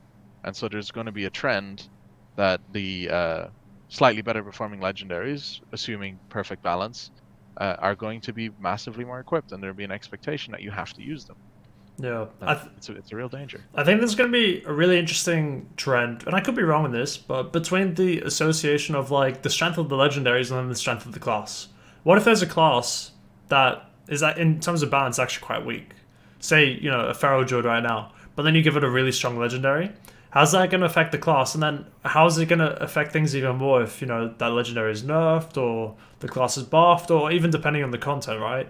Like, I think it's undebatable that there's always going to be a best class, but how is the best class going to be determined with the legendaries, especially if those legendaries are actively changing how you play?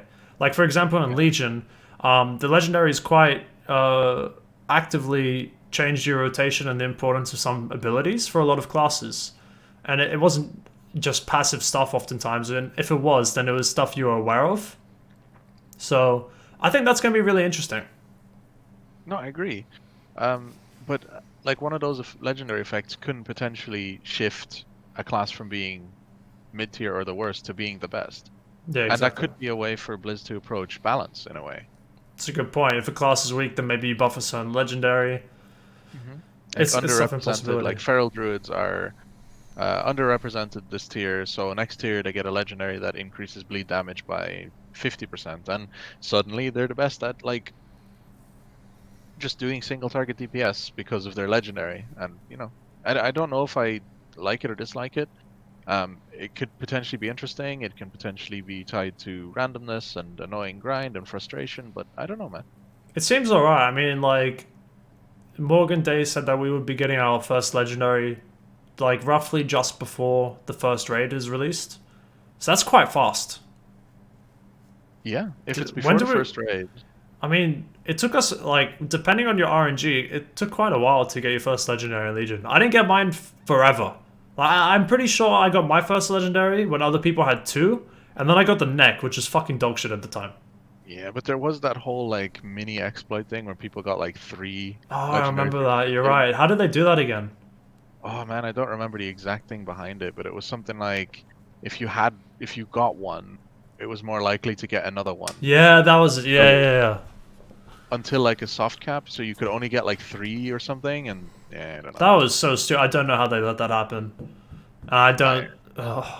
Lots of problems there, but yeah, I wonder how quickly they'll let us get more legendaries, and I'm really curious how the customization is going to work in terms of gameplay. Like, because clearly there's going to be a lot of options. We're going to be taking different things, presumably from like all different raids. Like, I remember seeing in, not necessarily the data mining, but in like alpha, parts of the alpha in Shadowlands, like underneath the world, was like ICC. And you could see that obviously Torghast is like somewhat of a mirror image of ICC. So it's going to be really interesting to see how old content actually relates to some of the legendary things we're going to see. I'm curious, like, you know, Death Knight's going to be able to use abilities that the Lich King used. You know, Pharaoh Druid's going to take concepts from Malfurion. Who knows? Like, it's really... It's going to be crazy to see the combinations you can make, especially if we can customize it ourselves, which is obviously what it looks like is going to happen. Yeah, I wonder what kind of fine control over the customization we'll have. Like, will it actually be like we Will can be stack the stats, you stats and know, yeah. effects and whatever, or will it be like you can choose between a template which we're gonna give you? Yeah, like the way I see it is like, I mean, what will it be? You know, can we choose exactly what stats we want? Can we choose if it has a socket, or is it like, and then do we choose like what effect we want, or is it going to be like a slider? Like, okay, well, if you choose, if you want to have your perfect stats, then you're going to have a weaker ability, and you can't have a socket. But maybe if you choose like random stats, then you can have a socket and you can choose whatever ability you want. Who knows how it's going to work? It could be like a sliding function where it gives you a certain amount of control over some things, but then lessens your control over other elements of it. Mm-hmm. So yeah, it's going to be, it's definitely going to be a core aspect of the gameplay. Yeah, for sure. It sounds that way. Yeah, Which, I mean, you know, will legendaries be legendary or will they be the new epic? yeah, I mean, like if we're getting legendaries by the end of the expansion, every piece is like every slot of gear, then it's going to seem not that legendary, right? I mean, the whole important part of it is that you got that one item and you feel like a fucking king, right? Like it's that legendary item. But now all of a sudden we've got everything legendary. Just feels normal, right? It's the exposure effect. You get used to it. So it's. I think it would be cool, but I'm really worried about the power creep and the balance. I feel like I feel like just tackling the balance of Torghast is going to be hard enough, and yet they're really striving for a lot here. It seems like they're going into a new expansion very naively about balance, considering the last expansion which they horrifically fucked up. Like, I think BFA is objectively the worst expansion. I think most people agree. Yeah, I mean the surrounding systems and stuff made it worse, made it the worst. But I think WoD was still a bit more boring. I enjoyed WoD. I didn't play all of it, to be fair. It wasn't a bad expansion at the end, but that's kind of like the running theme, where at the end of everything it's kind of okay. There weren't that many raids, were there? There were like, what, 3? Yeah, High Mall, Blackrock Foundry, Tomb of Sargeras, was it? No, I can't remember. No, that's a Legion. Hellfire Citadel. Oh, Hellfire Citadel, that's it, yeah, sorry. And I think that was it, right? Yeah, that was it. Normally there's a few more raids. I think it was quite stealth for a while. But then obviously when they introduced Hellfire Citadel as the new area, so it was a bit exciting, but I don't know. It got a bit dull for a lot of people, I think. Yeah. I mean, early on it was like Garrison expansion. It was just, oof. Don't even remind me about that. That was boring. I don't see why they're trying to stick with it now, because in BFA, I've obviously got the fucking like thing on my boat, which is like a mini Garrison, but I just never use it. What's the point? Yeah. It's pointless. But that's kind of interesting as well, because a lot of people actually supported the mission table, right? It was decent for casual play. It gave a lot of passive income, so for collectors and people who were more into that kind of thing, it actually provided something of value, but it wasn't engaging gameplay for anyone. It just provided something of value. Yeah. So I actually agree with how Blizzard tackled it, right? So in WoD, it was kind of everything. In Legion, it became less important, but was still there. So people that didn't like it were still complaining about it, like, "Oh, come on, man! Like this is kind of BS." And the people who've benefited from it can still say, "Yeah, but I like it." Then in BFA, they still included it, but it was kind of diminished again. So now it became less useful, less important, and less core. So the people who didn't like it can be like, "It's still there. It's kind of annoying, but it's not that relevant." And the people who benefited from it are kind of like, "Well, this version is kind of uninteresting," and they slowly fade off it. So they kind of, instead of ripping it out and having people complain about it, saying, "I miss it, I want it back," they just kind of phased it out slowly so people wouldn't notice. What do you think of the different faction halls now? Because personally in Legion, I really enjoyed the class order halls. They were cool. Yeah, I like class order halls. Class quests and class content in general was pretty cool. It was really nice. I think it kind of addressed one of the problems that we were talking about before in terms of like the class being a whole instead of it being individual specs. And it did really emphasize the class fantasy. I mean, playing as a shaman was really cool. I was pretty much like next to the Maelstrom. You got that really class pet, or mount, sorry, which I actually never got because I stopped playing. But it was really nice, and there were a lot of rewards tied to it. And you know that when you go into your class order hall, it's everyone that has like a similar idea, like in terms of your class. And it was really unique, right?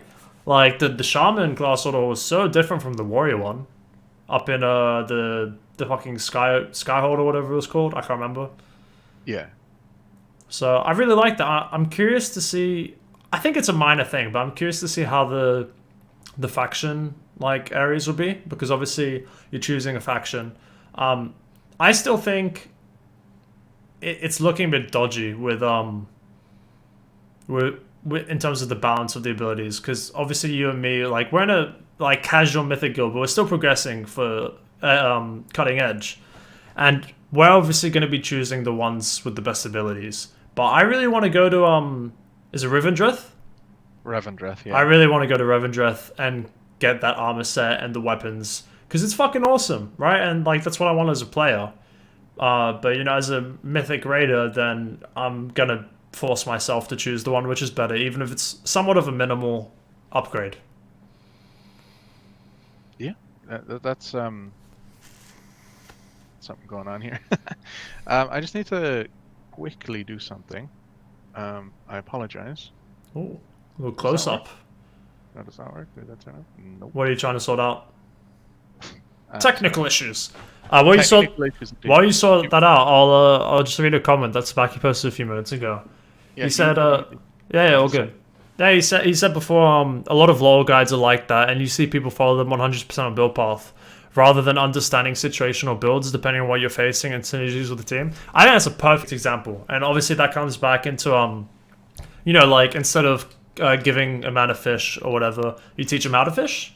That's an awesome example, because obviously I've played League for like since season 5 now, and it really is the case where if you want to maximize your performance, then you've got to choose the build path like that is optimal for your situation. So if I'm playing Zoe and I'm against a Zed, then instead of just following a straight build path and going Ludens first, then I may want to get a stopwatch first, in order to prevent that ult killing me at level 6. I might want to change up my runes. I might want to get the stopwatch. I might want to, play, like, you're going to be playing your game differently no matter who you're versing in your lane, and even versus the enemy comp. So it's silly to just follow the exact same build, whether it's in an MMO like WoW, or whether it's a, game like League, because you're not fully optimizing yourself. You're just copying and pasting something, and sure, it might be alright in all situations, but you're not going to optimize your gameplay in all situations, which is what separates the good players from the best players. So it's exactly the same thing. It's a good point. Yeah. I heard most of that, so I agree. Fair enough. Yeah. It goes back to, how in-depth do we want to explain our concept, and it'll come through with our videos, I think. Yeah, for sure.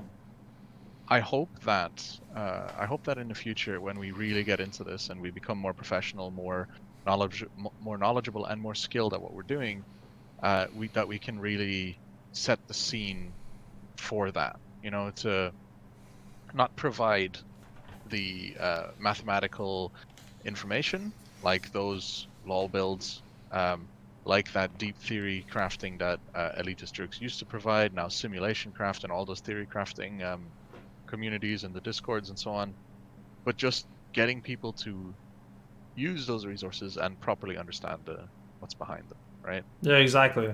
I think it's something that's not done enough, and I think for people looking just to get that extra little bit of gameplay out of what they can do, then it's going to be really good, especially when we get into it. Like, we don't want to overload you with mathematics and information, and we're not going to be using that, but we're going to be using experience and personal knowledge to tell you what's helped us and like why something works in the way it does. And obviously, the majority of our content now is probably going to be for WoW, but we're going to dive into other games and explore that. And one video concept that Pink had specifically for him is kind of like a let's play where he. I guess you can explain actually, Pink. It's probably better. Fair enough. I wanted to kind of have it like a let's learn rather than a let's play. So where I go into a game that I'm not sure of, that I don't know what the things is, but then instead of just kind of having a blind playthrough where you see all those other Let's Players and have a reaction type of thing, where it's like, oh my god, look at that, that's so cool.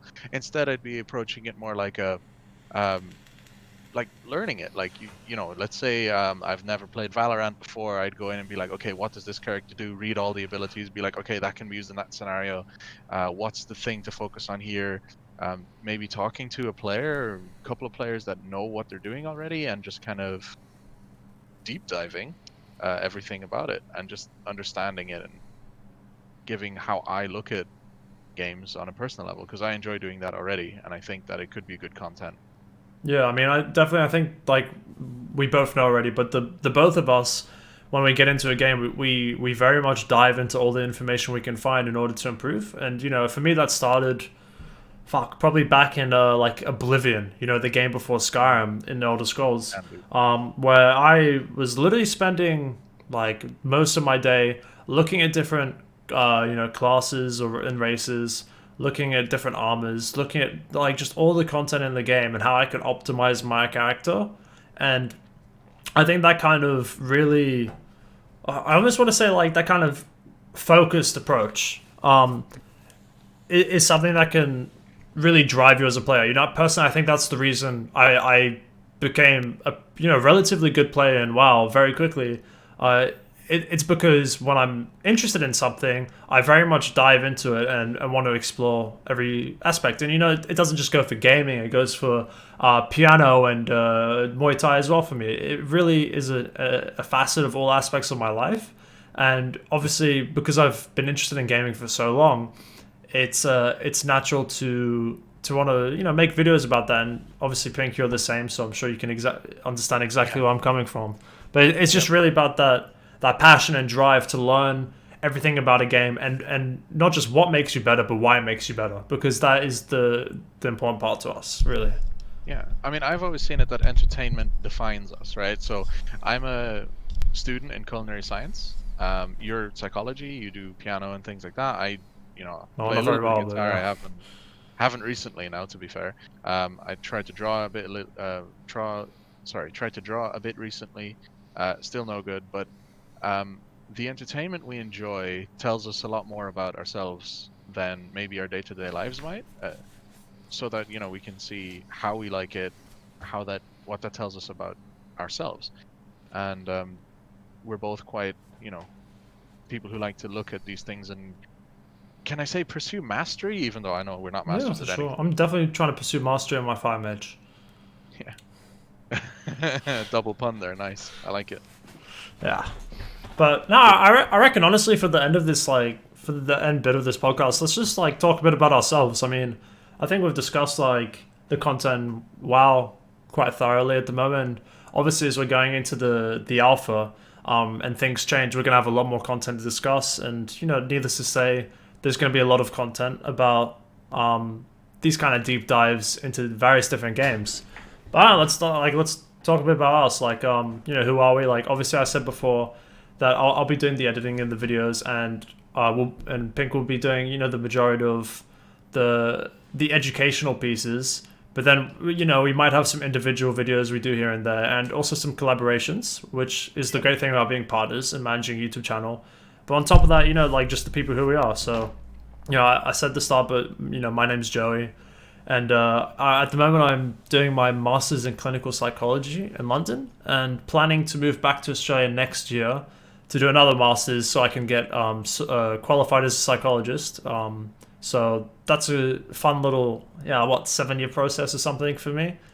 And yeah, so I'm Australian originally, but I lost my accent because I moved to France when I was 12. So, you know, Bring the accent back, come on. I wish, man. I wish I could. All I do is say cunt a lot, and I'm trying to say it less on the podcast, and I want to get our first fucking video banned on YouTube. I don't even know if it would, but yeah. So I know I've been around like the world because my dad's work and stuff. So, you know, obviously being in Europe and raiding and stuff is how I met Pink. And I think like an important thing to mention is that, and I guess we haven't discussed this too much, Pink, but I'd definitely be keen to get like guests and stuff on the podcast in the future, even if it's just people from the guild. Talk about things. Something I haven't told you yet is I actually genuinely already invited someone. Oh, perfect. Who is it? Nello. Yeah, I wanted to get Nello as like honestly the first one. I wanted to get Nello and Ben in here. Maybe not for the same one, but You know, we're doing this weekly so we can get everyone in. You know who I actually really wanted to get in? Leon. Oh yeah, man. Maybe, I mean, he's been playing Classic recently. Maybe we should do that for the first one. That could be a good idea, and then we can get Nello and Ben in afterwards, or even on. Just because I feel like Leon's been like, I mean, obviously, like we like everyone from the guild, needless to say, but Leon's definitely been like a core part of like our WoW experience, especially for me. And he's a great player, so it would be interesting to get his take on Classic as well, and how retail can improve. How grinding to level. So just rank 10 or rank 11 or what was it? So just so everyone knows in the podcast, Leon's like been grinding Classic, playing a Frost Mage, I think, and is getting rank 10 pretty soon. So he's been on the grind, very hardcore. But yeah, let's definitely do that. But obviously we can discuss it later. But yeah, I mean, yeah, feel free to like introduce yourself briefly. You already did a bit before. Yeah. So I'm Pink in game. My real name's Christoph, but I mean most people that I know personally that are dear to me actually do call me Pink even in real life, which is why was your nickname Pink? Do you want to explain it?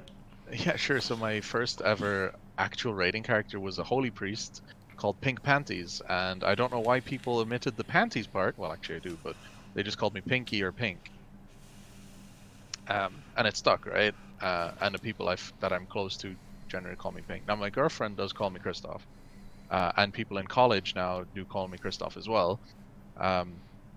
In which I'm actually studying culinary arts gastronomic science. I'm going into third year with, depending on the whole Corona COVID thing, which I'm hoping will go smoothly and everyone is healthy and safe.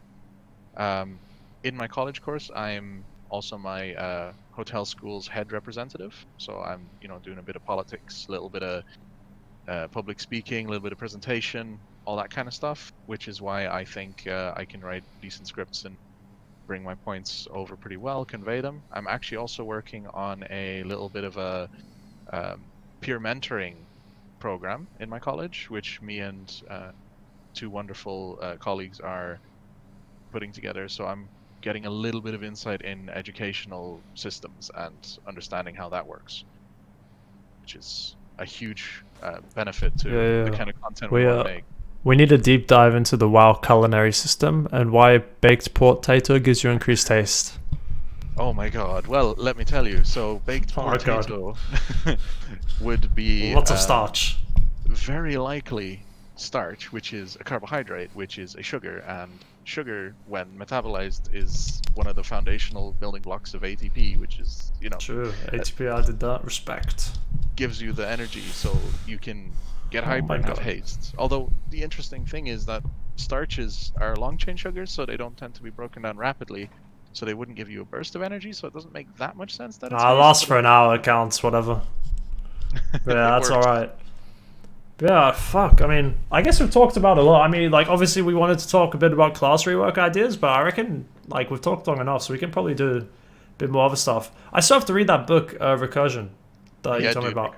What's it about exactly? And like, just for everyone to know, so like obviously the channel is focused on gaming, and I've said it before earlier, but we want to talk about all sorts of things. And so some things that Pink and I talk about like all the time is like science, so like quantum physics and just different theories. So we watch a lot of channels like I watch Minute Physics and what's that channel you linked me where he has like the in-depth videos about that kind of stuff? Not Mark.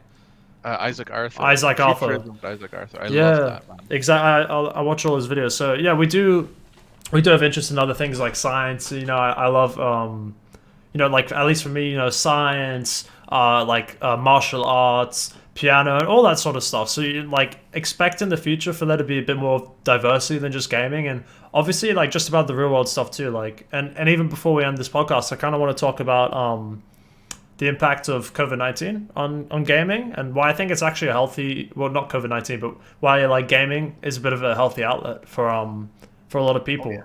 I mean, I don't understand how people are staying sane who don't game. I agree with that. Yeah, gaming is entertainment and a social outlet. I think it's very important in this time of crisis. Yeah. I mean, obviously any kind of social outlet, right?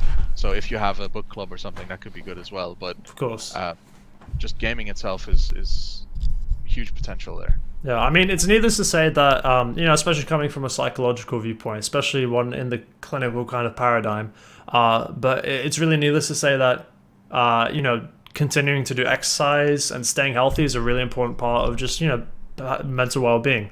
And that's something, honestly, I can improve on a lot with. But I think that this kind of crisis provides an opportunity for people to reevaluate themselves and the things they enjoy. I said before, but I think there's a really large emphasis these days on doing what you need, whether it's work or looking after the kids, which is obviously very important.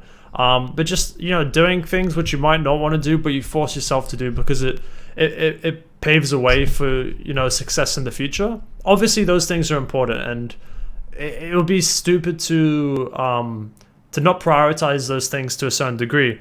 But I think where a lot of people lose out in terms of maybe their own individual well-being and happiness is just not doing the things they want.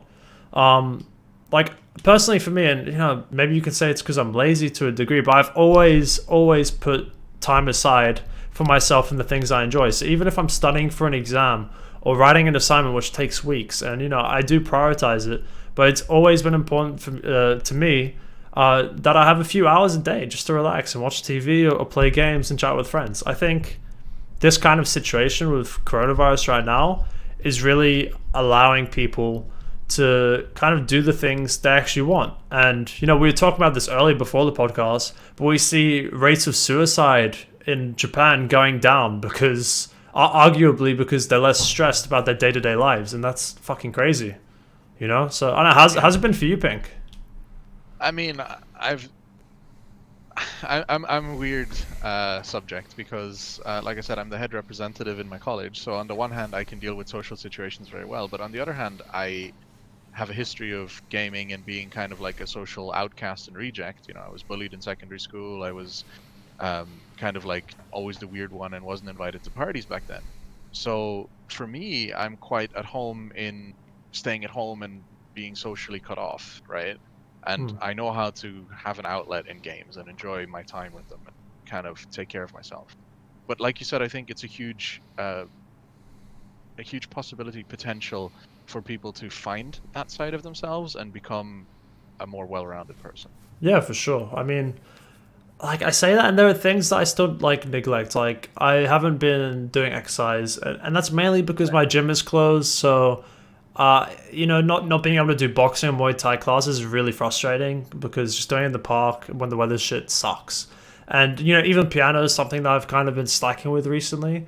But that being said, being able to just do the things you enjoy, whether it's like playing games and then, working on university or anything like that, or even like approaching new kind of business ventures or just hobbies like this is really great because you suddenly have the time to invest in something which you enjoy. So, I've been really making an effort to, grind games a bit because it's something I enjoy, but also to, put forth ideas for this YouTube channel because, I guess it's something we've kind of both wanted to do for a while, but I never really thought of just doing it.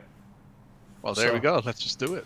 Yeah, I mean, of course. I mean, this is the first big step, but yeah, so I think it's really cool. I mean, obviously, the situation sucks for a lot of people, right? I know for a fact that, I know people who have lost loved ones because of the situation. So the point of this isn't to devalue the seriousness of it. And obviously countries, are doing what they can to relegate it and, move forward in the best possible way. But I do think that there is a silver lining nonetheless because, like I said before, it's just weird to imagine not gaming or not having been a gamer in this kind of situation because I would be bored out of my fucking mind. Can you imagine just watching Netflix every day for 2 months? I can't, dude. Oh my god. Fucking horrible. No, sorry. I've already watched a lot of Netflix these days. Yeah. I got through 3 seasons of The Good Place in 3 Great days. show. Great show. Absolutely wonderful show. So good. Kirsten Bell's a fucking babe. I'll say that. Yeah, and Janet, best character. It's just funny. Yeah, I love it. Oh, guys, if you haven't seen The Good Place, check it out. It's on Netflix. Not sponsored. It's a super funny show. Although I will say it has a certain kind of aspect of humor which some people may not find funny, but we really enjoyed it. Yeah, and by the way, if you do want to sponsor us, Netflix, hi. Hi, yeah. Hit me up. You've got our business email on the YouTube. We'll But do it for €2. I'm down. If we can get Netflix sponsorship, fuck yeah, man. I'm down. But yeah, I wanted to bring it back to something you said earlier because it's quite an interesting comparison, I think, when you said that, you always kind of the social outcast and you were bullied when you were a kid. Because I kind of experienced both ends of that. And, that's partly a product of me moving around as a kid. But, I was actually bullied when I was younger, which you would be surprised by because I'm like 6'6" and I've just always been the tallest cunt around. But yeah, like I got bullied when I was younger, but I still had like these core friend groups, and like I've always been in a situation where like I'm friends with the popular people, but then I've got like my own friends who are kind of the social outcasts, but I kind of like mix with the two, if that makes sense, right? Like I was always somewhat the hybrid. And after I moved to France, it was kind of the same deal until my last school where it was just one big group because our grade was really small. But I kind of understand where you're coming from because since I've always been part of like the popular group and maybe the social rejects to an extent, I've always valued the kind of introversion and an element of just improving yourself and being comfortable with being alone and experiencing social outlet through through things like video games and stuff, because it's always been a part of my life. But I also very much value the social element of, going outside and, to a beer garden and chilling with people, because while I do consider myself quite an introvert and this is, almost somewhat natural for me, it's always been a part of my personality to be very social with people, and I really have no trouble making a fool of myself or like, being the kind of person to make a joke in a group meeting or something, or tutorial when nobody's really speaking. I don't really have a mental filter and I just say what comes to my mind. So maybe that's sometimes like why I repeat myself sometimes, but that aspect of my personality kind of helps me build relationships with people. So yeah, I can kind of see what you mean when you talk about that, because I see it from both aspects. Yeah, and it's kind of the same. Although mine is a little bit different, right? So I actually got my, shall I say, social, not abilities, but like the way I got comfortable with social situations from World of Warcraft, actually. The fact that I was, in a hardcore guild in Wrath, and then went to a lower end guild, I had to fill in leadership position, and guild leadership, raid leading, and all this kind of stuff, the organization actually drove me to become a more social person. I had some interesting experiences before that, and I wasn't the popular one at all. My friend group were all the rejects, and we were like honestly quite jealous of the popular ones, and that led to what kids do often, and it's not the best memories, but I don't regret the time because it shaped who I am. Yeah, of course. So whereas you say you were kind of friends with the popular ones and also had the kind of social rejects, and you saw from both sides, I had more of a outcast view. I was more of the negative aspect of that, and a lot of it was my own fault. I fully admit that and understand that now. It didn't feel like it at the time, of course, but growing through gaming, growing through social experiences in games, and especially then being able to have that chance again in college really helped me become a better and more grown person, as said. So yeah, for sure. I think the social element of WoW has helped me too, like not necessarily in terms of just like making friends, but also just in terms of managing groups, being part of a group, and kind of group coordination. Really, it's I think there are a lot of valuable like lessons you can learn from that kind of raiding experience, because I remember when I first joined, our guild in Worlds of Draenor, and I had never been in a guild before. I wouldn't shut the fuck up during a fight because I just thought it was a completely social thing.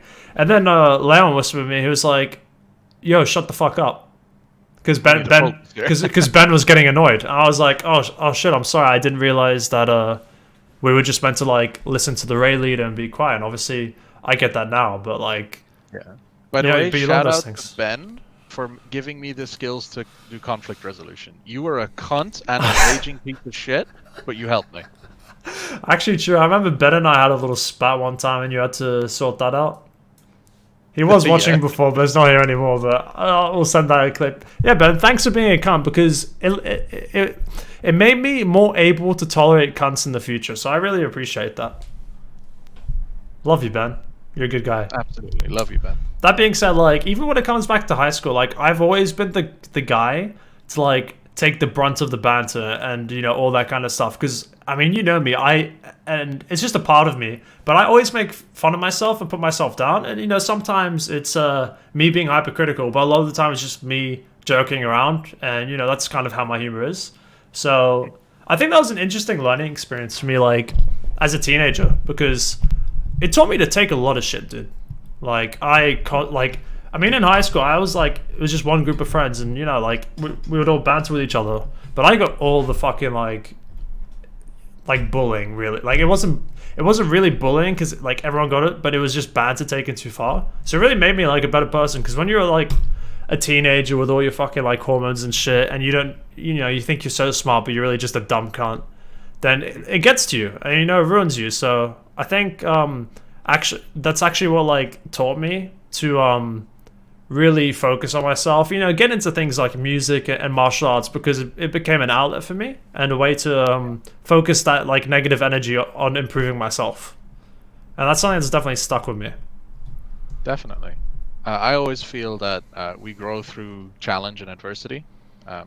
You know, if something negative happens, if we decide to look at it and try to, you know, better ourselves and conquer that, then we become better people. But if there's nothing challenging, there's nothing negative, then we can't grow. Then we're stuck.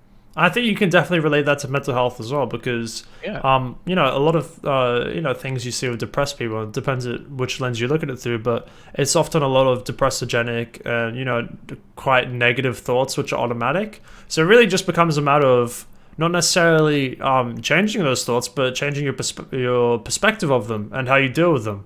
You know, if you always approach a situation thinking you'll fail, then you're going to fail. But if you learn to change your thinking so that when you fail, it's just one step closer to being a win, then obviously that's a step in the right direction. And it's obviously not as simple as that in process, because it takes time. But I think there's that kind of concept which drives people to become better as a whole. And it's probably that lack of thinking, which is why a lot of people do, you know, beat themselves up and struggle with things. And, you know, I think we're all guilty of it. Sure, absolutely. Yeah, I mean, I've had my depressed moments. Oh, last year was a mess for me, but fuck, let's not get into that. No, let's not. But yeah, no, I'm really happy though with this first podcast. What do you think? Do you want to call it here or? Sure, we can call it here. It's been 2.5 hours. We shot for an hour in our discussions. I think we went a bit over. More than, you know, twice as long than we thought. And I'm actually getting quite hungry, to be honest with you. Yeah, what time is it? It's 2:45 in the morning, and I haven't had dinner. Same. So nice, dude. Fucking gamer life. But yeah, let's do this. I'll probably stop the stream and then put it back on. Actually, I might just leave it on and eat, but whatever. But yeah, so that was our first podcast. We're Deep Dive Gaming. You know the gist based on what we've talked about. I hope you guys really enjoyed the show. We're gonna be doing one podcast a week, every week, and probably uploading on the Saturday, but we'll see what happens. If you guys like this kind of content, please stick around and, you know, give us a subscribe and maybe drop a comment about what you liked and what you didn't like. And feel free to flame us. We don't care. Yeah, dude. Flame us, man. Any comment is good for the algorithm. Yeah, literally just make fun of my receding hairline. I don't give a shit, man. Don't care. Or my fucking kiwi fuzz. But yeah, I really hope you guys enjoyed the content. I appreciate it if you stuck around, and definitely expect more things like this in the future, and obviously a bit of added diversity. Yeah. Yeah, and of course a smattering of scripted videos with a point, not just this informal kind of BS banter, which I love, but also more structured stuff. Yeah. So, Pink, do you have any last words? Any goodbye? I mean, why don't we uphold the Joey tradition and give a kiss to the stream? Okay, yeah, guys. Just so you know, for the podcast, I have a tradition on my stream. Every time I end the stream, I give them a little kiss. No tongue though, because you can't move that quickly, especially since it's the first podcast. So, fuck it, I'm taking this. Good night, guys. Thank you for watching the podcast. Like and subscribe if you enjoyed it. Fucking respect.